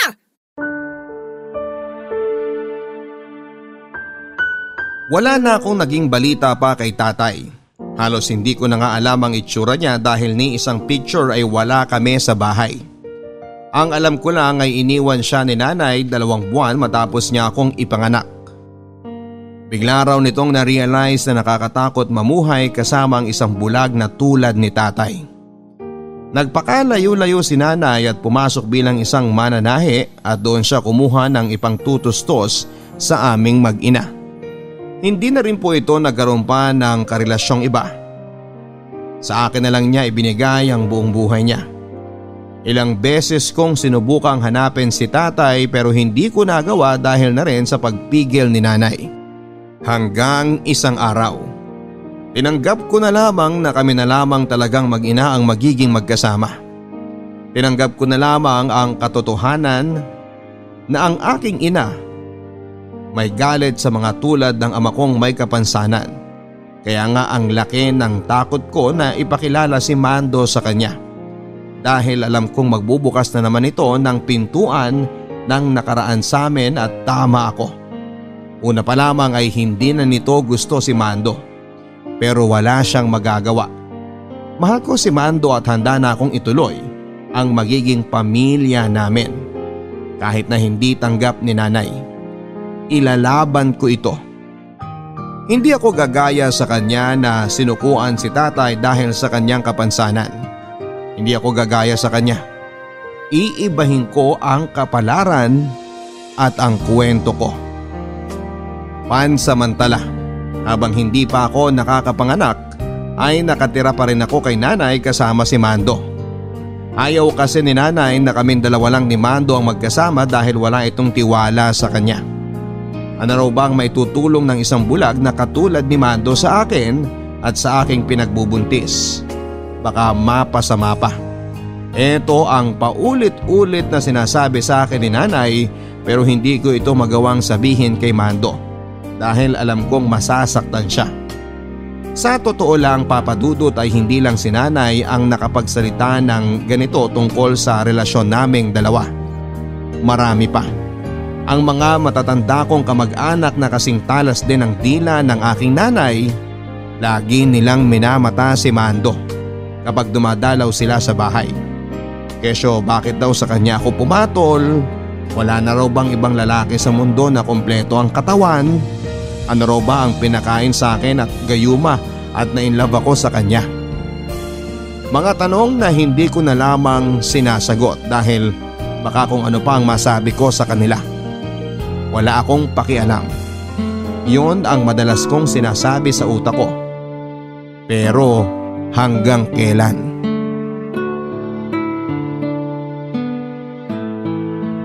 Nay, baka naman pwedeng pagsabihan niyo si Tia Goreng. Sobra na eh. Ano bang sobrang sinasabi mo dyan? Para namang di niyo alam kung anong ginagawa nila kapag nandito sila sa bahay. Alin ba doon? Yung kay Mando? Meron pa po bang iba?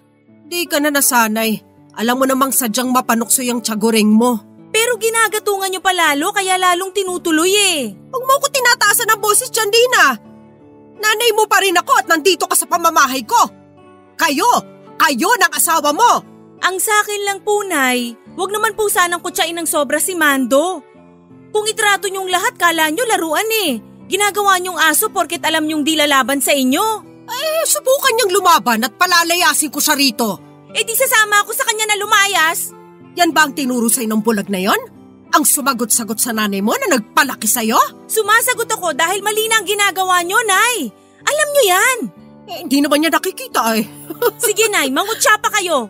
Porket nakakakita kayo at wala kayong ibang kapansanan kaya ang lakas ng loob niyong pumuna ng pagkukulang ng tao? Aba, nagsasabi lang ako ng totoo, Lina. Sa bulag naman talaga yung napili mong karelasyonin eh. Pero sana wag niyo namang iparamdam sa kanya na may kulang sa kanya. Kanina si Tia Goreng pinatid pa ng pasadya si Mando habang bitbit ang juice na inutos si Tia sa kanya. Anong klaseng tao ba ang gagawa nun? Nakakatawa naman kasi yung pagsubsob ni Mando sa sahig. Nakakala mo pala kang nadulas. Nay, wala po nakakatawa. Baka naman pwedeng tubuan kayo ng awa dyan sa puso nyo. Tubuan muna siya ng mga mata bago ko tubuan ng awa sa kanya. Grabe kayo, Nay. Grabe kayo. Grabe din kasi ang napili mo.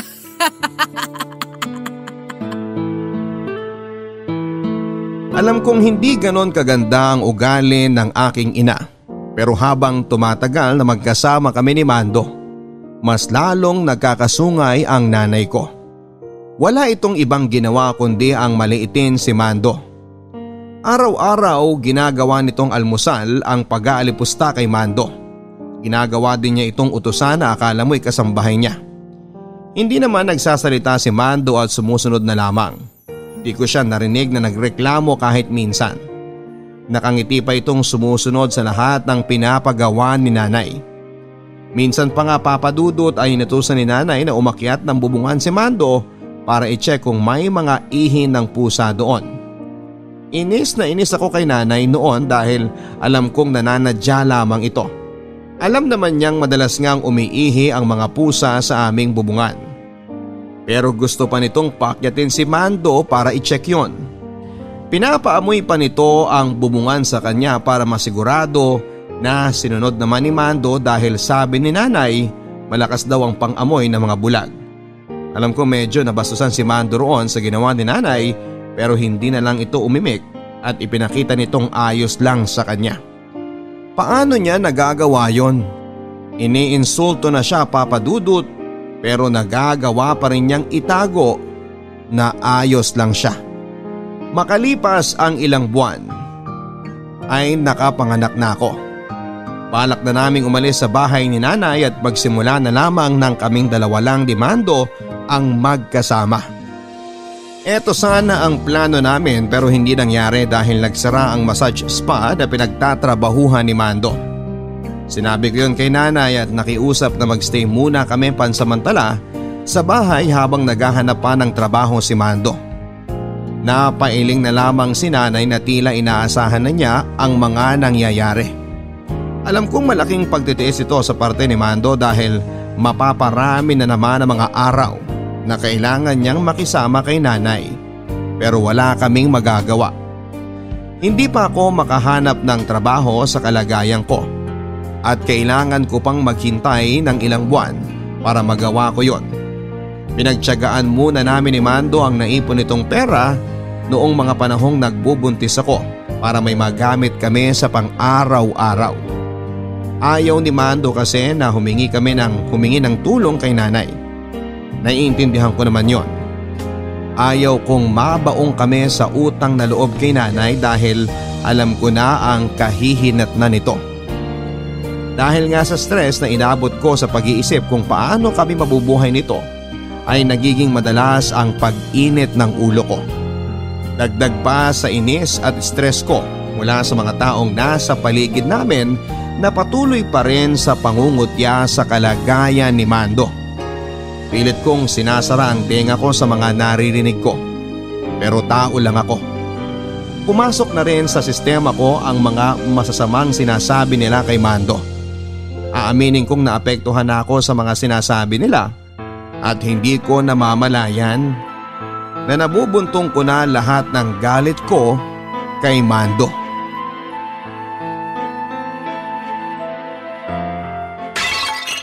Lina? Lina? Mando, ano na naman ba yan? Sorry, nasagi ko yung… Vase! Nasagi mo yung vase! Sorry, di ko kasi alam na vase yung nasagi ko. Paano mo ba naman malalaman? Bulag ka nga, di ba? Sorry, Lina. Masyado lang siguro ako nagmadali na pumasok ng bahay kasi… Magagalit na naman si nanay nito Kung ano-ano na naman ang masasabi niya sa atin. Buti sana kung ikaw ang sumasalo ng lahat ng galit niya Sorry na nga, Lina. Na-excite lang kasi ako na makauwi agad. Bakit? Nakahanap ka na ba ng trabaho? Hindi pa, pero… Bakit ka ma-excite? Kasi kanina, habang nagpapahinga ako dun malapit sa paradahan ng jeep, may lumapit sa akin na matandang babae. Inabutan ako ng pera. Akala niya pulubi ako. Sino bang di mag-iisip na pulubi ka?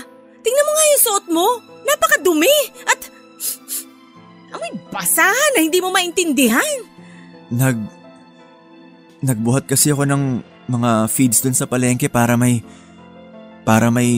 maiuwi akong pera. Magkano binayad nila sa'yo? 80 pesos. 80 pesos lang? O asan yung binigay ng matandang babae sa'yo? Pinangbili ko ng diapers ni baby. Ito Large to, Mando Paano magkakasya to kay baby? Large? Pero ang sabi ko sa tindera, small Ay, nakakainis naman! Anong gagawin natin dito? Kung bakit naman kasi bumili ka pa pwedeng ako na lang ang bumili. Ay, sorry, Lina. Kasi natuwa lang ako at saka ayoko na sanang maistorbo ka pa Alam ko namang hirap ka rin sa pag-aalaga sa anak natin. Kahit na! Alam mo namang sa mga ganitong bagay, kailangan akong gumagawa nito kasi… Kasi bulag ako. Alam ko naman yun, Lina. Pero gusto ko lang kasing makatulong sa'yo kahit papano. Hayaan mo. Susubukan kong ipalito sa pinagbilhan ko. O kaya ibebenta ko na lang kahit kalahati ng presyo para makabili lang nung tamang diapers. Mabuti pa nga. Ngayon mo na gawin bago ka kumain. Dalian mo, tinaantok na rin ako. Sige. Sa bawat araw na dumaraan ay sumasama ang turing ko kay Mando. Alam kong nahahalata niya yon pero hindi lang ito umiimik. Nagpapasensya ito tulad ng ginagawa niya sa aking nanay. Hindi na nito alam kung saan lulugar sa aming bahay. Lahat ng kanyang ginagawa ay napupuna. Lahat ng kanyang pagkakamali ay naipamumukha sa kanya. Pero sa kabila noon ay hindi pa rin ito tumigil sa pagtulong sa amin. Hindi pa rin ito tumigil ng pagpapakita ng kabutihan sa amin. Kung saan-saan na ito nagtatrabaho para lamang may maiuwi kahit na 50 pesos kada araw. Madalas ay ginagabi ito dahil ayaw niyang umuwi na walang bitbit na pera. Pero imbes na matuwa ako ay sinisigawan ko pa ito dahil kulang ang dala niyang pera. Hindi pa rin ito lumalaban o umiimik. Sa gabi ay nagagawa pa rin ako nitong yakapin kahit na hindi ko na siya pinapakitaan ng maganda. Sa umaga naman ay susubukan nitong ayusin lahat ng kailangan naming mag-ina at sisiguraduhin niyang nakapaglinis na siya ng buong bahay bago lumarga. Napakasipag ni Mando at napakabuti ng kanyang puso.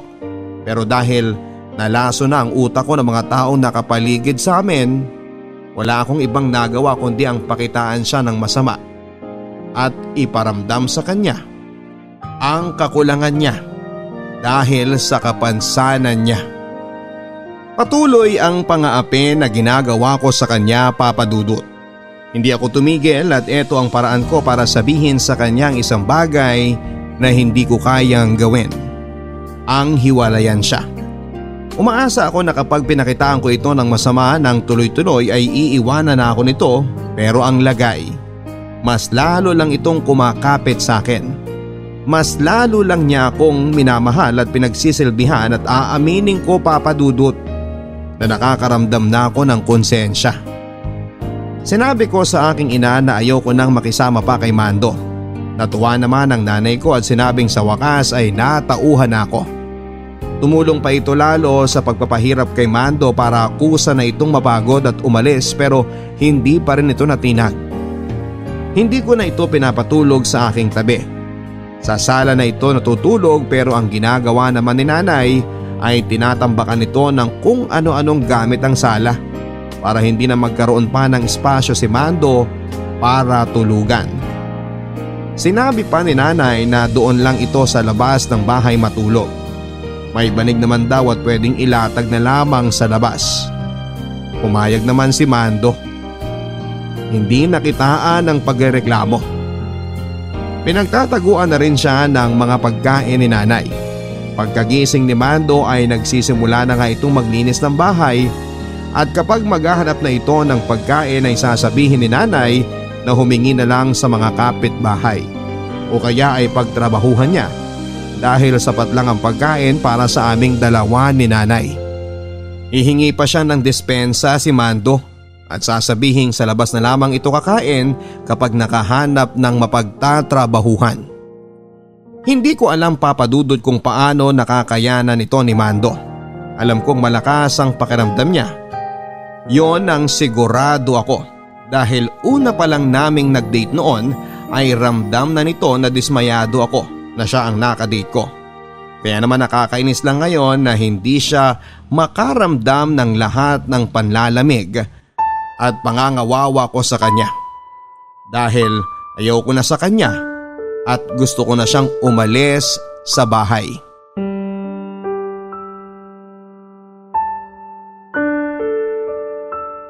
Oh, bakit ganyan ang itsura mo? Kasi Lina… Napakabaho mo! Lumayo ka nga sa akin! Sorry. Matindi lang talaga ata yung pinahid kong dumi sa akin. At bakit ka nagpapahid ng kung ano-ano sa sarili mo? Kasi Lina, naalala mo ba yung matandang babae na nagbigay sa akin ng pera? Yung akala pulubi ka? Oo. Oh, anong kinalaman niya sa itsura mo? Kasi Lina, naisip ko lang. Dahil bulag ako at pwedeng mapagkamalang pulubi sa itsura ko, naisip kong mamalimos na lang. Ganyan ka na ba kadesperado at ginagamit mo na rin yung kapansanan mo para magkapera? Malaki kasi yung pwede kong kitain dun eh. Wala ka man lang bang maisip na mas maayos na trabaho kaysa sa pamamalimos? Sa kalagayan ko kasi, Lina, mukhang wala naman talagang tatanggap sa akin eh. Paano na lang pag may nakakita sa'yo na kakilala ko? Nakakahiya, Mando! Nakakahiya! Doon naman ako sa mga lugar na malayo sa mga kakilala mo eh. Ang tanga mo rin eh, no? Bakit sa tingin mo hindi sila mapapadaan kung saan ka man pumupwesto para dyan sa pamamalimos mo? Lina, Gusto ko lang kasi magkapera na para makatulong na ako sa pambili ng mga kailangan at gusto mo. Ang gusto ko, maghanap ka ng trabaho na maayos. Ang gusto ko lang naman, mabigyan kayo ng pera bawat araw eh. Alam mo ba kung ano talaga yung gusto ko, Mando? Gusto kong hiwalayan ka na. Gusto kong matapos na to kasi ayoko na. Lina. Alam mo, isang araw natauhan na lang ako eh. Di ako pwedeng ganito na lang. Di ko pwedeng sirain ang buhay ko kasama ang isang bulag na katulad mo. Ginagawa ko naman lahat na makakaya ko, Lina, para makatulong sa inyo. Ginagawa mo nga pero sapat ba? Hindi! Tanggapin mo na lang yung katotohanan na sa kalagayan mong yan, malabo na maibigay mo ang buhay na kailangan namin ng anak mo. Pakiusap, Lina. Huwag ka naman magsalita ng ganyan. Pag-usapan natin to. Huwag mo akong sukuan, parang ahawa mo na. Ayoko na! Ayoko na! Hindi. Hindi ako susuko sa'yo. Hindi ako papayag. Alam kong mahal mo pa rin ako. Alam kong nalulungkot ka lang. At napapagod. Pero hindi kita susukuan. Gagawin ko ang lahat. Bumalik lang tayo sa dati. Wala nang babalik sa dati. Tapos na tayo. Tapos na! Lina!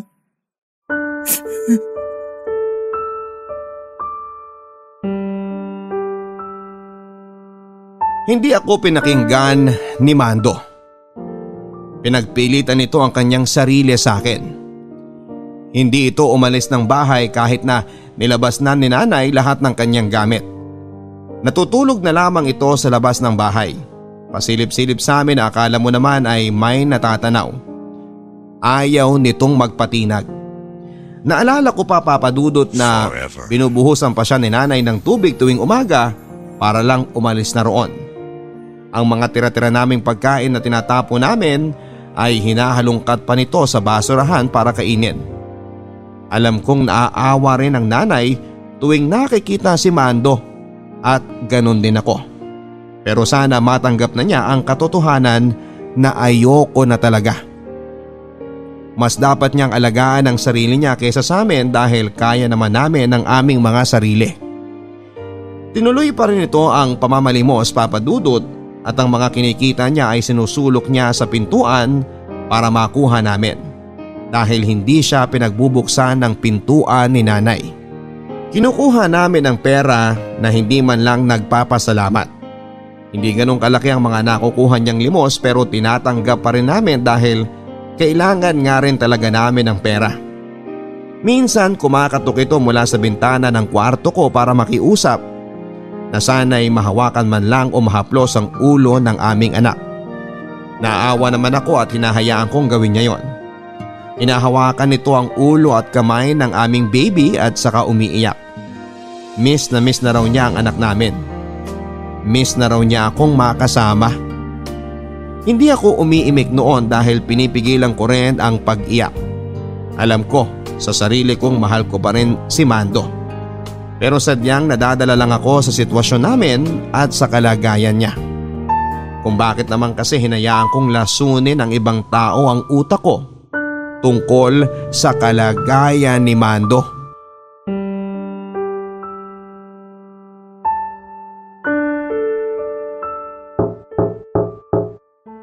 Ano ba, Mando? Kanina ka ba katok ng katok sa bintana ah? Wala kasing nagbubukas ng pintuan eh. Malamang ayaw ka namin pagbuksan. Nag-iisip ka ba? Gusto ko lang kasing iabot sa'yo to. Ano yan? Fishball at saka tukneneng. Di ba yan yung paborito mo nung pinagbubuntis ang baby natin? Kesa pinangbili mo ng ganyan ng pera mo, sana inabot mo na lang sa akin para nagamit ko pa pandagdag sa kailangan ng anak natin. Bigla ko lang kasi naalala na gusto mo nito. Mas gusto ko yung praktikal. Anibersaryo kasi natin ngayon, Lina. O ano ngayon? Gusto ko lang kasing gawing espesyal kahit sa maliit na bagay lang ang anibersaryo natin. Anibersaryo? Huh? Ano bang isi-celebrate mo? Tapos na nga tayo, di ba? Ano bang hindi mo naintindihan doon? Pero sinabi ko na hindi kita susukuan. Sumusuko na ako. Ayoko na. Maawa ka naman sa sarili mo. Maawa ka sa akin, Lina. Hindi ko kayang mabuhay nang wala ka. Ako, kayang-kaya ko. Mas mabubuhay ako kapag wala ka. Naalala mo nung nagde-date tayo tapos sabi mo sa akin bigla, mahal mo na ako? Ang saya-saya ko noon pero natatakot ako kasi para kung isang araw bawiin mo lahat ng sinabi mo. Bawiin mo yung pagmamahal mo kasi matatauhan ka na at may isip mong kulang ako sa'yo. Mando, tumigil ka na nga lang. Utang na loob. Naalala mo ba nung… Please, wag mo nang balikan kung ano man yung mga nangyari dati. Kung ito yung paraan para maalala mo na minsan minahal mo rin ako, gagawin ko. Ibabalik ko ang nakaraan. Gagawin ko. Kasi gusto ko maging maayos tayo, Lina.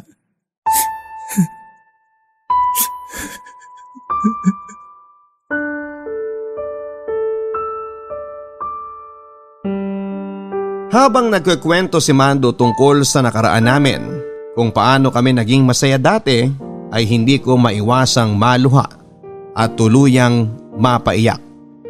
Sinabayan ko siya sa pagbabalik tanaw sa naging maayos na relasyon naming dalawa. Dati sapat na sa akin na makasama lang siya kung saan-saan kahit na hindi mamahalin ang lugar ay masaya na ako. Naalala ko pa na napadaan kami sa isang 5-star hotel at hindi ko maiwasang matuwa at mamangha sa itsura noon. Alam kong naramdaman niya yon dahil sinabi niya sa akin na balang araw kapag nagkapera kami, dadalhin niya ako sa mga lugar na mamahalin. Sa mga lugar na alam niyang magpapasaya sa akin. Pinadescribe pa nito sa akin ang itsura ng hotel na nakita ko kahit siya ay napapangiti at nakukumbinse na maganda nga ang lugar na yon. Naalala ko rin Papa Dudut noong minsang lumabas kami at nagtungo sa mall para mamasyal at kumain. Hindi naging sapat ang pera niya para maka-order ng lahat ng gusto ko, kaya naman nabitin ako sa kinain ko. Rinig pa rin ito ang pagkulo ng aking sikmura at siya na mismo ang humingi ng sorry sa akin dahil hindi man lang niya ako magawang busugin kahit na isang beses lang. Naawa ako sa kanya noon dahil ramdam ko na masama ang loob niya sa nangyari. Niyakap ako nito at sinabi na balang araw ay ibibigay nito ang lahat ng kailangan ko at sosobra pa. Yumakap ako pabalik at naniwala ako sa kanya noon. Nagtiwala ako sa kanya noon pero bakit ngayon ay hindi ko na magawa yon? Papa Dudut, ilang taon nang nakakalipas mula nang mangyari ang eksenang yon. Tama nga si Mando. Naibalik nito ang pagmamahal ko sa kanya nang balikan nito ang tamis ng pinagsamahan namin noon. Naitago ko lang pala ang nararamdaman ko para sa kanya dahil sa mga pinaghalong emosyon. Dala ng pagbubuntis ko noon at sulsol ng ibang tao pero ng araw na yon, naging maliwanag sa akin ang lahat. Si Mando ang mahal ko at muli ko siyang tinanggap sa buhay ko. Nagsama kaming muli Papa Dudut pero umalis na kami sa bahay ni nanay at lumayo na rin sa mga kamag-anak kong walang ibang ginawa kundi ang lasunin ng utak ko. Hindi ko nahahayaang pang makontrol nila ang isipan at ang puso ko. Nagsimula kaming muli ni Mando. Natanggap siya bilang isang masahista at hindi hamak na mas malaki na ang naging sahod nito kumpara sa dati nitong pinagtatrabahuhan. Nakaipon kami kahit paano at naging daan para makapagbukas ng maliit na negosyo. Nagluluto ako ng mga lutong ulam noon na dinideliver ko sa mga opisina malapit sa inuupahan namin. Nakabangon kami Papa Dudut at masayang masaya at hindi kami sumukong pareho. Kapag inaalala ko ang mga nakaraan naming ito ni Mando, hindi ko maiwasang mapangiti dahil pinatunayan sa akin na ang pag-ibig ay hindi bumabase sa kakulangan ng isang tao. Na ang pag-ibig, bulag pagdating sa mga kapintasan nito. Muli kong hinaplos ang larawan naming naka-frame ni Mando. Parang kailan lang nang nangyari ang lahat ng ito. Habang binabalikan ko ang lahat ay hindi ko maiwasang maluha at mapaiyak. Pinunasan ko ang namamasa kong mga pisngi at saka niyakap ang picture frame na yon. Wala na si Mando Papa Dudut. Halos 10 taon na rin itong sumakabilang buhay dahil sa pulmonya At aaminin ko na hanggang ngayon, nakukulangan ako sa binigay ng Diyos na panahon na magkasama kami. Pero naisip ko na baka hanggang dun lang talaga kami ni Mando. Naisip ko na mas masaya ito sa piling ng Diyos. Mas masaya na ito kung nasaan siya ngayon dahil wala nang ibang taong manghuhusga sa kanya at mamaliitin ang kakayahan niya. Pero sana kung nasaan man siya ngayon ay pinagmamasdan at naaalala pa rin niya kami ng anak niya. Naaalala pa rin niya na minsan sa buong buhay niya sa ibabaw ng mundong ito ay may nagmahal sa kanya at minahal siya ng totoo. Sana hindi niya kami magawang makalimutan dahil kami. Baon-baon namin siya sa aming mga alaala kahit saan mang kami mapunta. Maraming salamat Papa Dudut sa pagbasa ng aking liham. Ako po ang inyong kabarangay forever, Lina. Walang mata ang pag-ibig. Walang mata ang pag-ibig para manghusga kung sino ang dapat nitong piliin. Walang mata ang pag-ibig at mas magandang maging ganito na lamang lagi. Dahil kung sakaling may mata ito, baka araw-araw lang nitong pansinin ang kakulangan sa bawat taong mamahalin mo. Lina, maraming salamat sa iyong naging kwento at pinatunayan mo sa amin na kahit may kakulangan si Mando, ay nagawa mo pa rin siyang piliin at mahalin. Nagawa mo pa rin siyang tanggapin kahit na ang iba ay nagagawa siyang husgahan at kutyain. Lina, umabot ka man sa punto na muntikan ka ng sumuko pero bumawi ka naman at kinuha mo si Mando pabalik sa iyo. Maraming salamat sa ginawa mong yon dahil ang mga katulad ni Mando ay nangangailangan ng pagmamahal, pagtanggap at pangunawa at muli, maraming salamat dahil naibigay mo yon sa kanya habang nandito siya sa mundo. Mga kabarangay, sana po ay may natutunan kayo sa ating kwento ngayong araw. Sana ay may umabot sa inyong aral base sa naging buhay at pagsasama ni Lina at Mando. Hindi sa lahat ng pagkakataon sa mundong ito, mata ang pinapairal, mata ang nangingibabaw. Minsan kung sino pa ang pinagkaitan nito, sila pa talaga ang totoong nakakakita. Kabarangay, sana ay natuto ka sa kwento ni Mando at ni Lina.